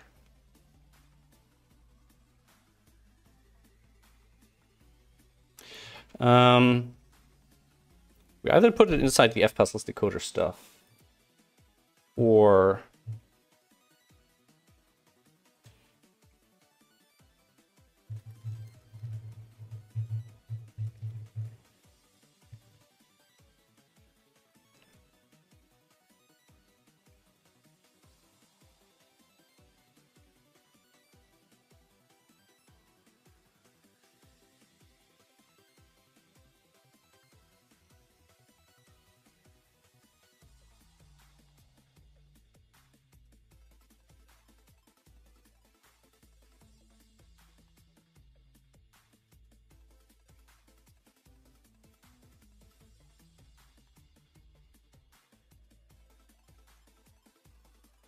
all right, so let's see. Where we're gonna put it? Maybe because it's fpuzzle specifics, we'll put it in here. Clean puzzle package. What does that do? Fpuzzle safety account, custom style. Oh, okay. Let's not worry about that too much right now. All right. I'm gonna just chuck some of these guys in here for now. So encode, decode fpuzzle data, encode fpuzzle data. Not this and not this. Fpuzzle add solution. So solution, boom, that. Return this. You want to walk a bit better or no? Maybe better not, because then you can go sooner. Or I don't know what time do you want to go? Like I'll need maybe another 20 minutes, but I wouldn't want it to be too late. Yeah, all right, then better go. Do you want me to start or stop something at a particular time? Or? All right, thank you. F puzzle data. Puzzle add solution. Decode F puzzle rule. Get F puzzle data. Puzzle data. F puzzle add solution. Yeah, I guess we'll just do it this way. And then we'll just get rid of all of this stuff. And then we'll just return that. Basically. Boom. Boom. Boom. Boom. Done. Done and done. All right. And these three guys... Ah, wait. We don't need to do this anymore now. Compress puzzle. Right. Don't need any of these. Boom. Done, done. Decompress puzzle. It's basically just this. Fix F puzzle /is. Okay, we don't need that anymore. And save. We don't need that either. But also one-liner. Okay. F puzzle data.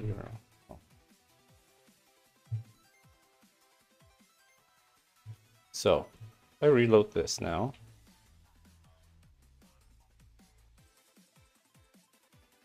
Yeah, if I do this and now replace some of the stuff with what's going up in here.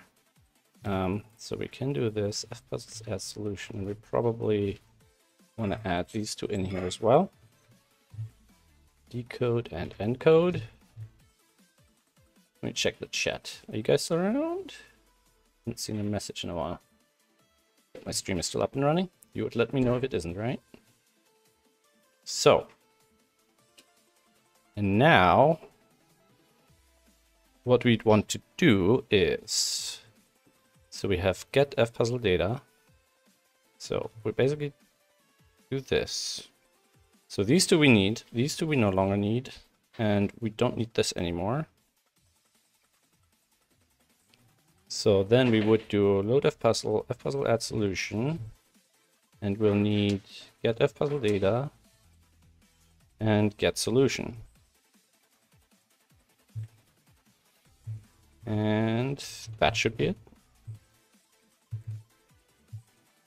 Yeah. Boom. Load puzzle is not defined. Load puzzle is not defined. Load puzzle is not defined. Syntax error after.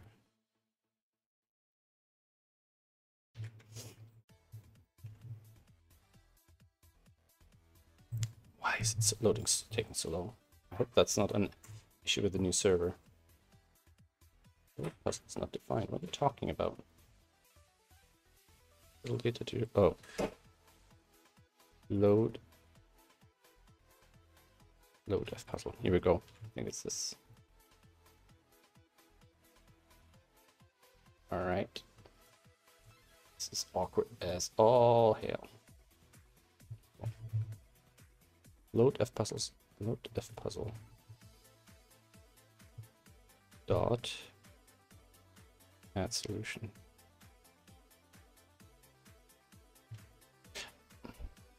Load F. Is that not it?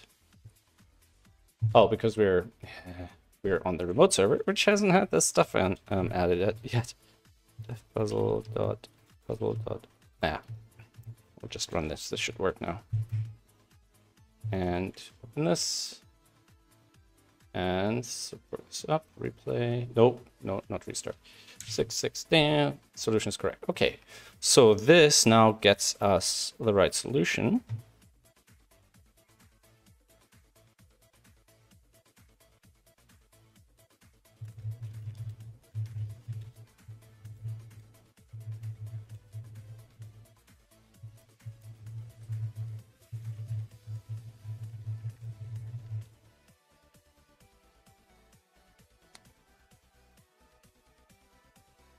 So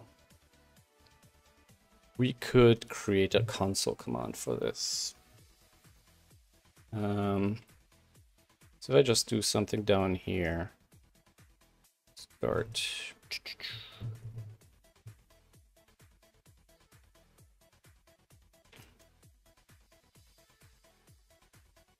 So if I do something like function,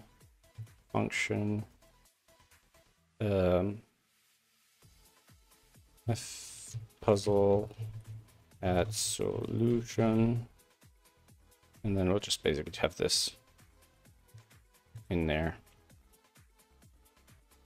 something like that. So if I do this, reload this, and then just write f puzzle add solution, it'll do that.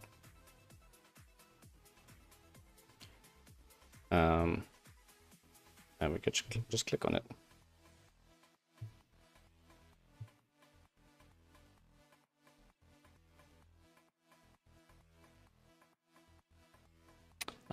To add it. Okay, Ranks is just saying to maybe add it directly in the dialogue. So not this dialogue, but this one. So puzzle doesn't include a solution. Let's look for that. Find puzzle doesn't include solution. So valid solution doesn't include solution.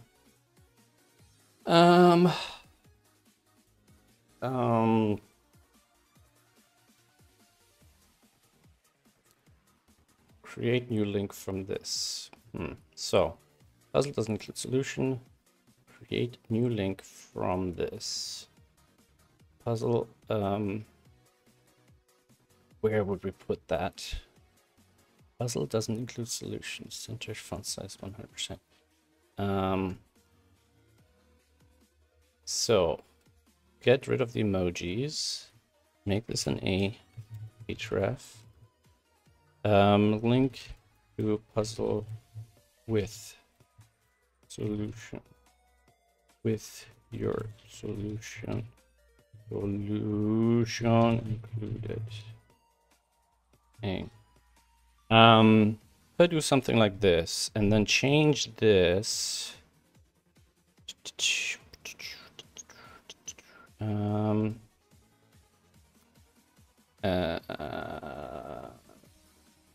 do this. Whoa. New. Yeah. We do this. Turn. Like this. But in reality, we're actually gonna do this. F puzzle. Yeah, so we're just gonna do this and this. And this. Do that. And then we'll just do this.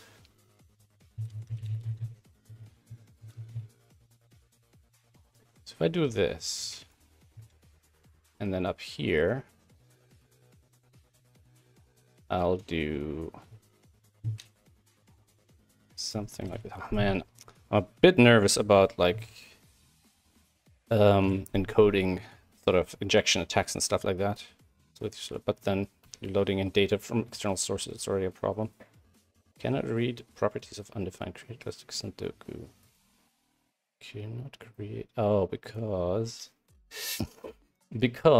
this is executing too early.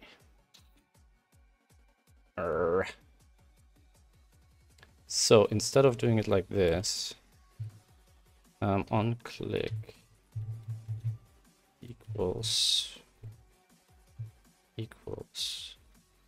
on click equals open f puzzle open f puzzle with solution. So it's going to be just a tiny little bit more complex.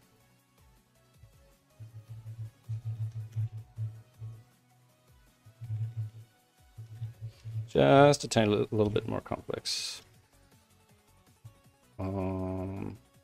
Solution, the dialogue, link to puzzle with your solution included.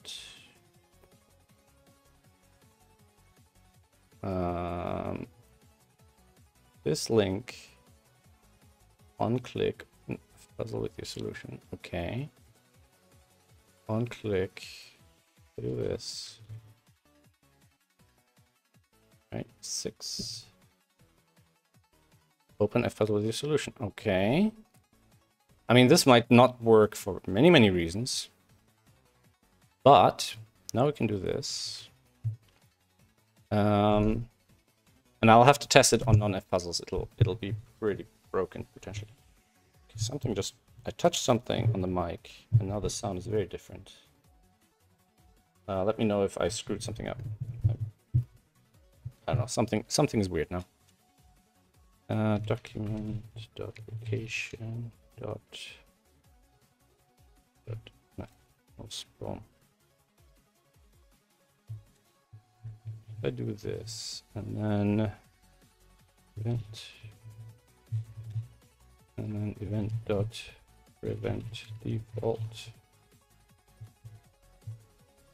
something like that. If I do this, solution 6, do this, and then I do this.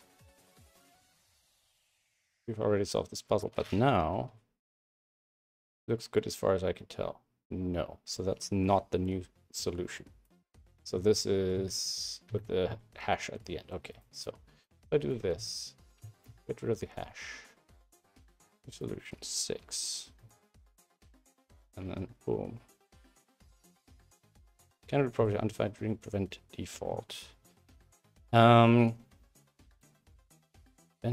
prevent default. Document location equals. Maybe I don't actually care about that. Maybe I do not care.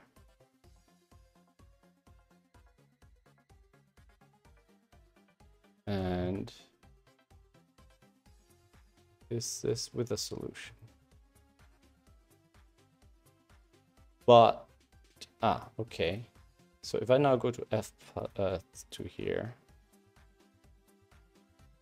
okay, that was weird. That took a moment.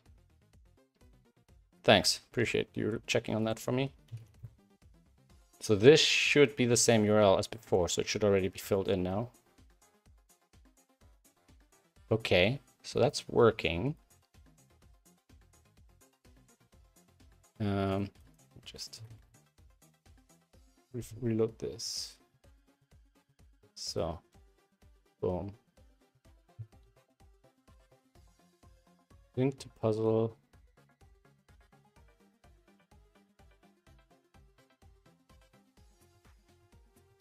I think I'm gonna reword this a little bit. So how about new link with this solution? New link with this solution. New link with this puzzle doesn't include solution. New link with this solution. So if we do this, boom, boom, new link with this solution, and then broken. Okay, boom, boom, boom. Let's quickly try it also on one, something like this, something I've already solved. Just so we see what it does on non-F puzzles. So I probably have to just detect it. I probably just have to detect it properly, so it doesn't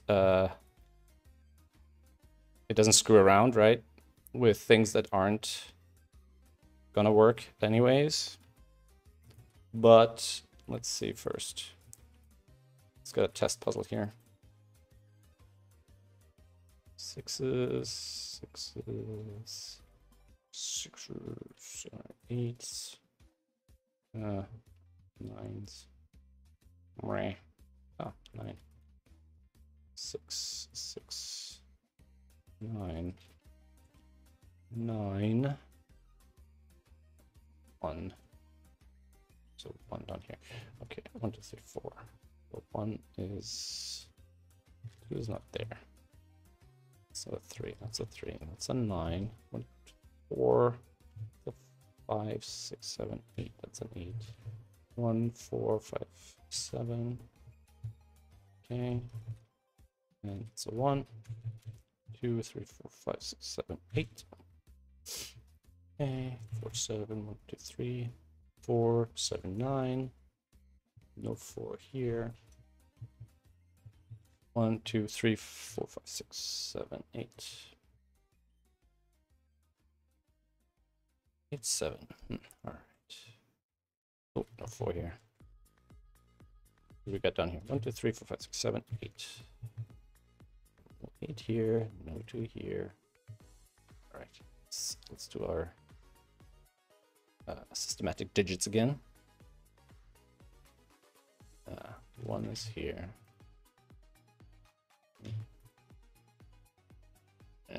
2's.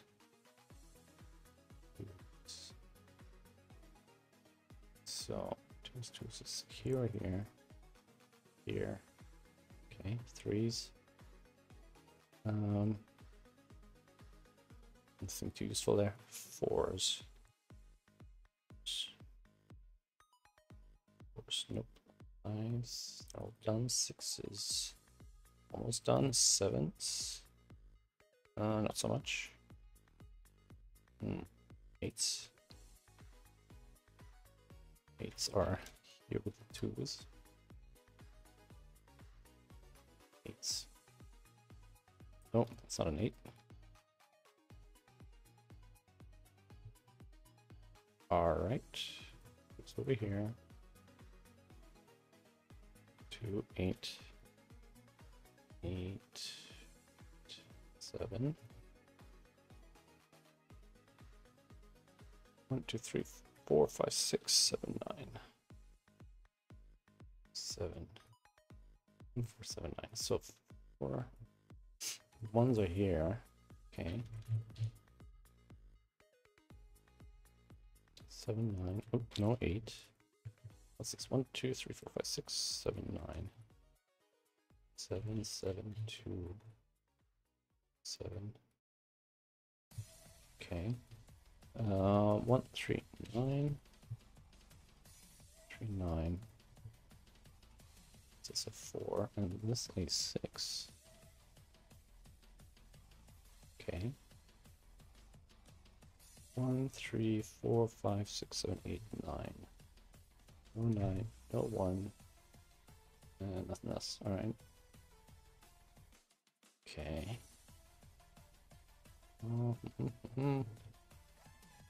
2, 3, 4, 5, 6, 7, 8, and a 9. 3, 4. Here. No 4 here. Oh, come on, come on, come on. Faster, faster, faster, faster, faster. 3's. I think. No, 4's. One of these is a 4. Actually, there's only 4 here, so 3, 4, 5, 6, 7, 9. And no 9 here, and no 3 here. So no 4 and 7 here. Okay, well, that's a 3. That's a 9. That's a 4. That's a 7. Oh, no 4 here. No 4 here. Okay. 9. 9. 1, 2. 1. 8. 2. 1. 4, 7. 1, 4, 7. 1, 3, 4, 9. Here we go. 8. 8.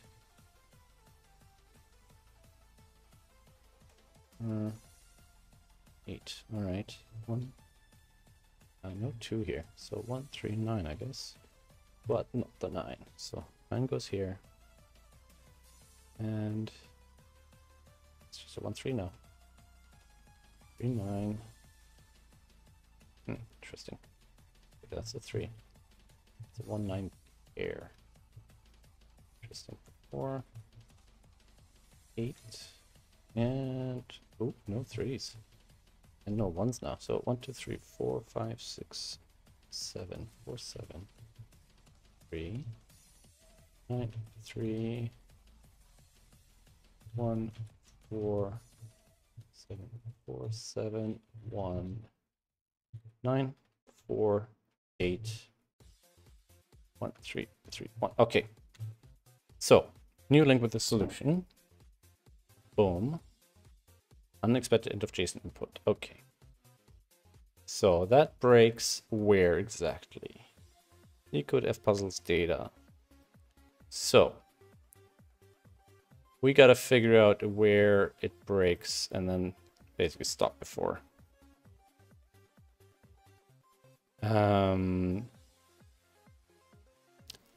Or ideally, not even show that link. Problem is to not show that link. We cannot do that here like this. We need to manipulate that dialog afterwards.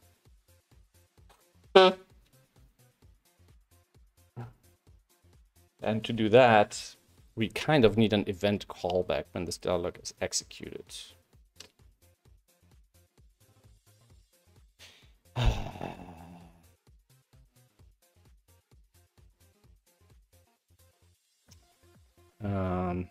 Let me see. Completed dialog parts.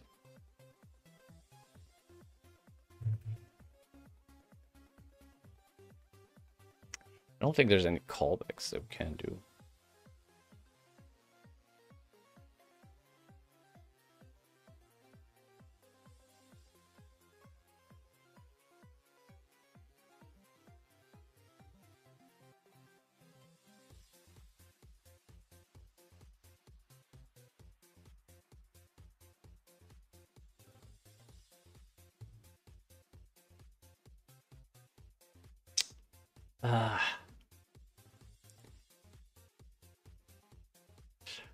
So there's a couple of things that are going around my head right now. Ideally, what I would have is some sort of callback here. So on dialog show, for example, that then executes. That would make the most sense. And maybe it's something we can do right now. Let's try it. I was hoping to do the other item as well, but it's getting a little tight with time. So show dialog. So on overlay on center of a board, dot overlay blur, show dialog. So console.warn, show dialog. Oop, wrong button. All right, so if I do this, refresh this page, and then just put the 5 here, right? Show dialog parts, yada, yada, yada. So I could say, for example, valid on. The problem is this is only contributing the parts. So I already shot myself in the foot there. I'm actually assembling the rest from other places. Dialog parts. Dialog parts, center of board, show dialog. Show dialog. What if, so we're using it here or here? Action, okay, close, complete dialog, incorrect, invalid, action, close, to report. I don't want to, the parts should be really just data. I don't want to push a callback function in there. All right, let's not do that then. Let's just say, if dialog type equals valid,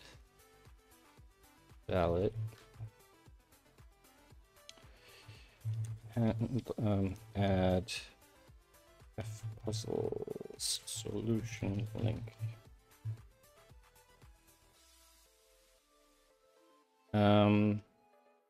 Or we could just remove it, right? So we have a valid yada yada yada, right? And we have dialog parts. So the dialog parts here should have what we're looking for. Boom. So yeah, it's got all these other ones in here as well, but we can find it. It'll be all right.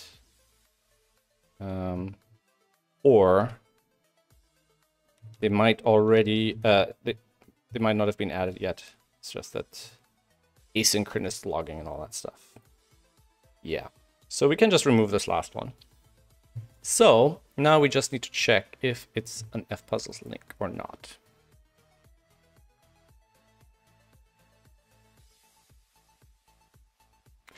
And I'm guessing we should probably do it the proper way, right? However, we are initially deciding if something is an fpuzzles link or not. So fpuzzles puzzle ID, right? So get puzzle ID.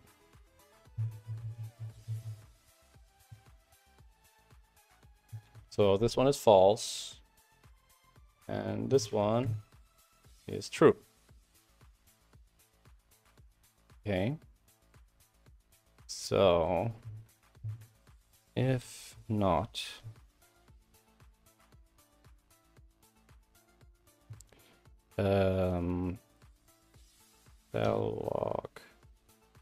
dialog parts dot index of dot.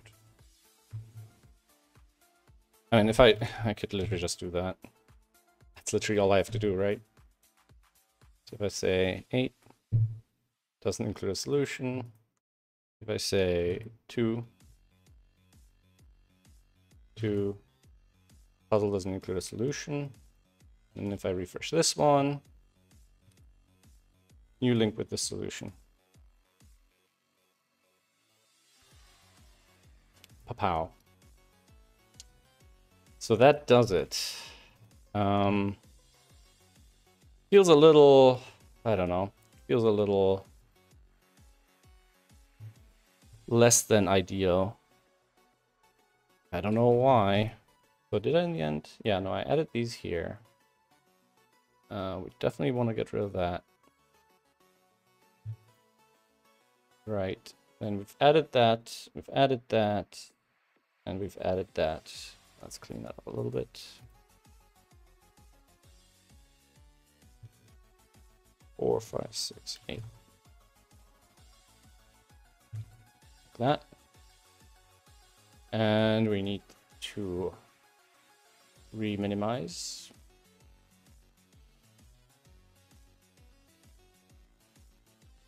We'll just do that.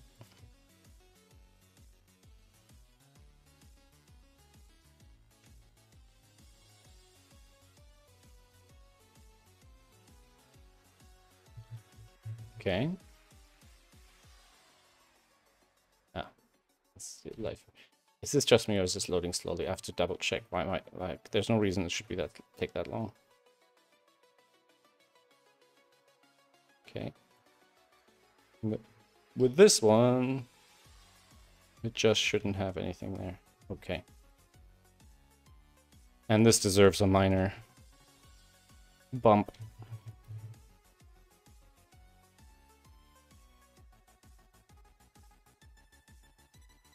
Uh-oh. What changes did I just not save? Gotta look for the version. Let's just close these all. I hope I didn't just undo some of the work I just did on one of the other tabs, maybe. Could be bad. So this should be 0. And there should be 0 here as well. All right. Add automatic fpuzzles plus solution link. All right, I think that makes sense. So let's run this quickly. Let's do a deploy of beta.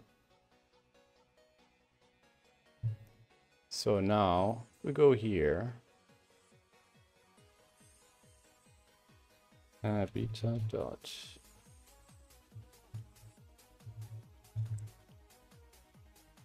Right. Ugh, do I need to type it in again? Yes, I guess so. 3, 4, 5, 7, 8, 9. 5, 7, 8, so that's a 9. No 9s here, no 5 here. Alright, this is 1, 2, 3, 4, 5, and a 6. 1, 2, 6. No 6 here, no 6 here, 6 here. And that's 1, 4, 5, 6, 8. 8 and 4 here. And 6 here. 6 and 1 here. 2, 3, 4, 5, 6, 7, 8, 9. No 4, no 7. And no 8 or 7. And no 7 here. 5, 8.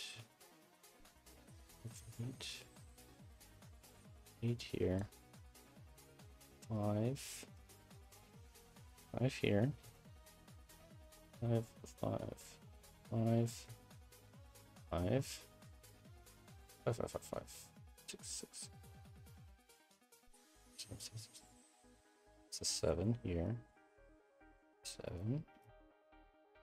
6, 2. That's a 1, 2, 6, 6, 1. 1s. 1. 1.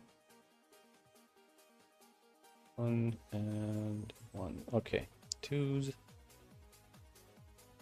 Well, 2, 5, 8 here. No 8 here.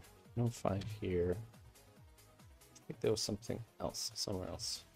2, 3, 5, 6, and 8, 9. No 6 or 7. 7, 6. 1, 2, 3, 4, 5, 6, 7, 8, 9. 8. No 4, no 8, no 9, so that's 7. Okay. 4, 8, 9. Not a 4, 8, 9 there. 1, 2, 3. 2, 3. 1, 2, 3, 4, or a 9. 3 here. And 1, 2, 3, 4, 5, 6, 7, 8, 9. Okay. 2 or 5.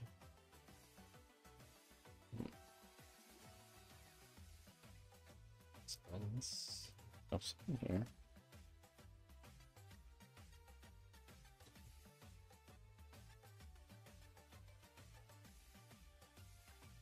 Hmm.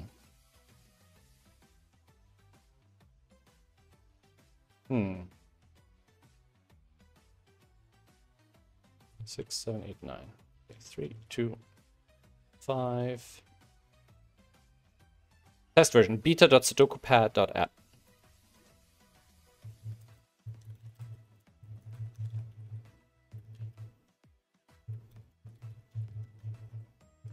Is it beta or beta? It's one of those things that I'm not entirely sure about. Ah, why do I think that 6s can go there? To go here. 3, 3, 3, 3, 3.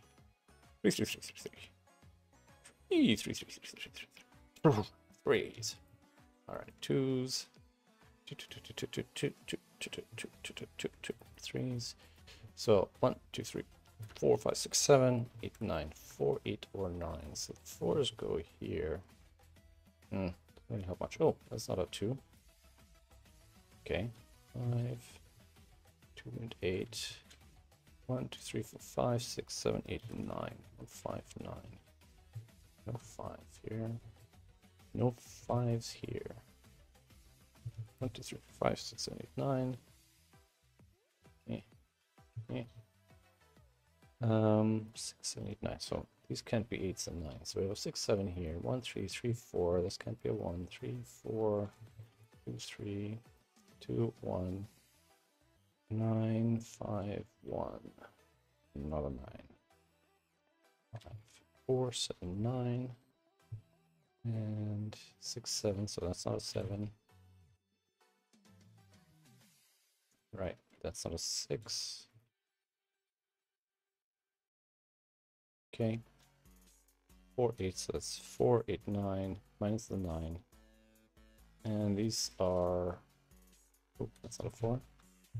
1, 2, 3, 4, 5, 8, 9. It's not a 5. Oh, it's an 8, 9. 8, 9, 8, 9. 4 is here, 4 is there. 4, 8. So that's a 9.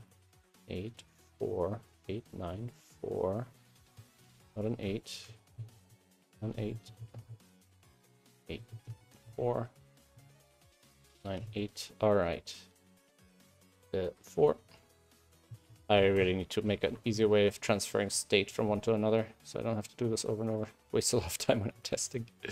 I mean, I do enjoy it, and sometimes doing the same puzzle a couple of times is actually, in some ways, weirdly helpful.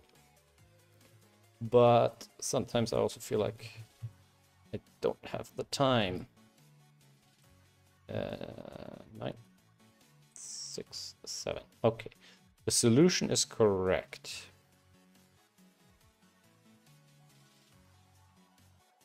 Did I just solve the puzzle that we had a solution for?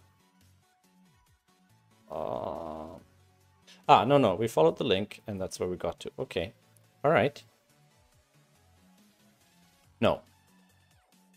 I'm so confused right now. Did this have the solution or not?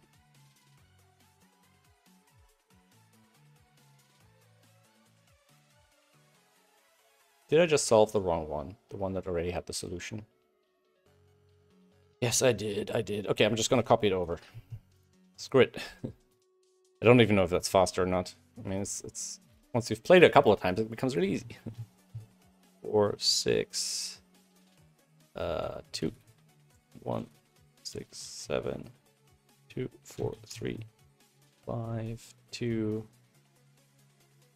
9, 8, 6, 8, 6, 7, 4, 3, 9, 7, 9, 4, 1, 8, 5, 6, 7, 9, 8, 1, 3, 4, 3, 2, 1, 8, 9, 4, 7, 7, 9, 5, 1, 9, 6, 4, 5, and 8.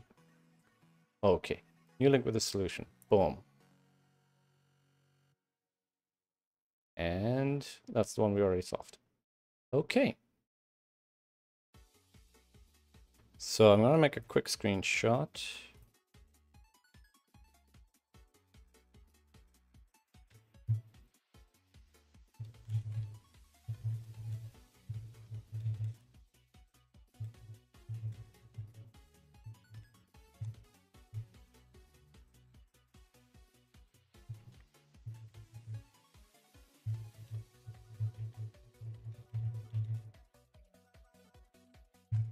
All right, I think that is it for today. Let's just quickly review what we got to.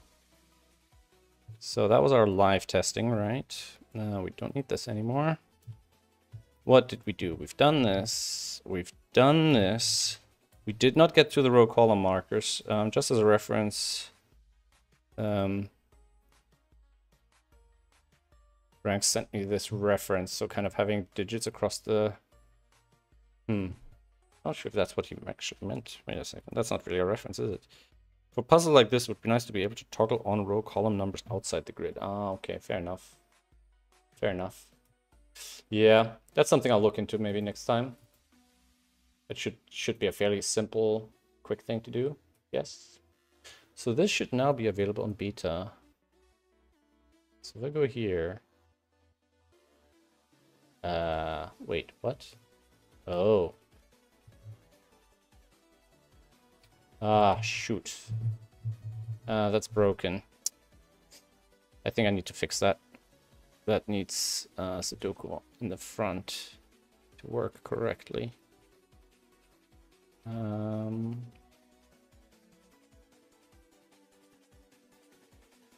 Wait, why would it go from here? Oh. I see. Maybe I don't need to fix that, because if it had Sudoku in there, Sudoku slash... Oh, and then it removes it. I see.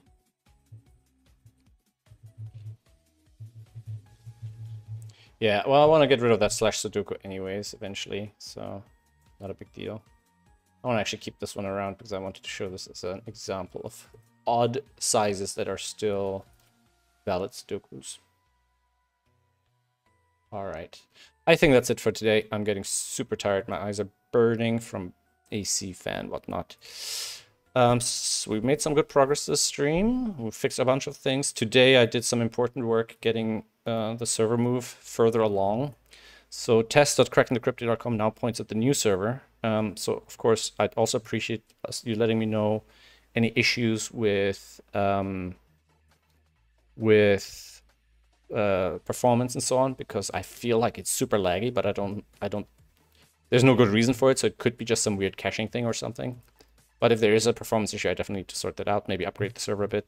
Hopefully once I get rid of the other one, I can spend that resource, that money, on making the AWS server a little bit more powerful. It's a little the next couple of weeks are going to be a little bit bumpy as I'm doing the server move and trying to keep up with some bigger changes and updates and stuff. Really appreciate the support. As usual, patreon.com/SvenCodes goes a long way. In the future, there will be also, new exclusive features for the patrons, early access to certain things, free access to otherwise paid services. Like I'm planning to have a web version of the mobile app with the same features available for free to patrons and things like that. That's it for now. Thank you very much. Thanks for joining me in Code Hangouts number 65. Wow. Quite a few streams in. All right. See you guys on Discord, I guess. Take care. Have a good day.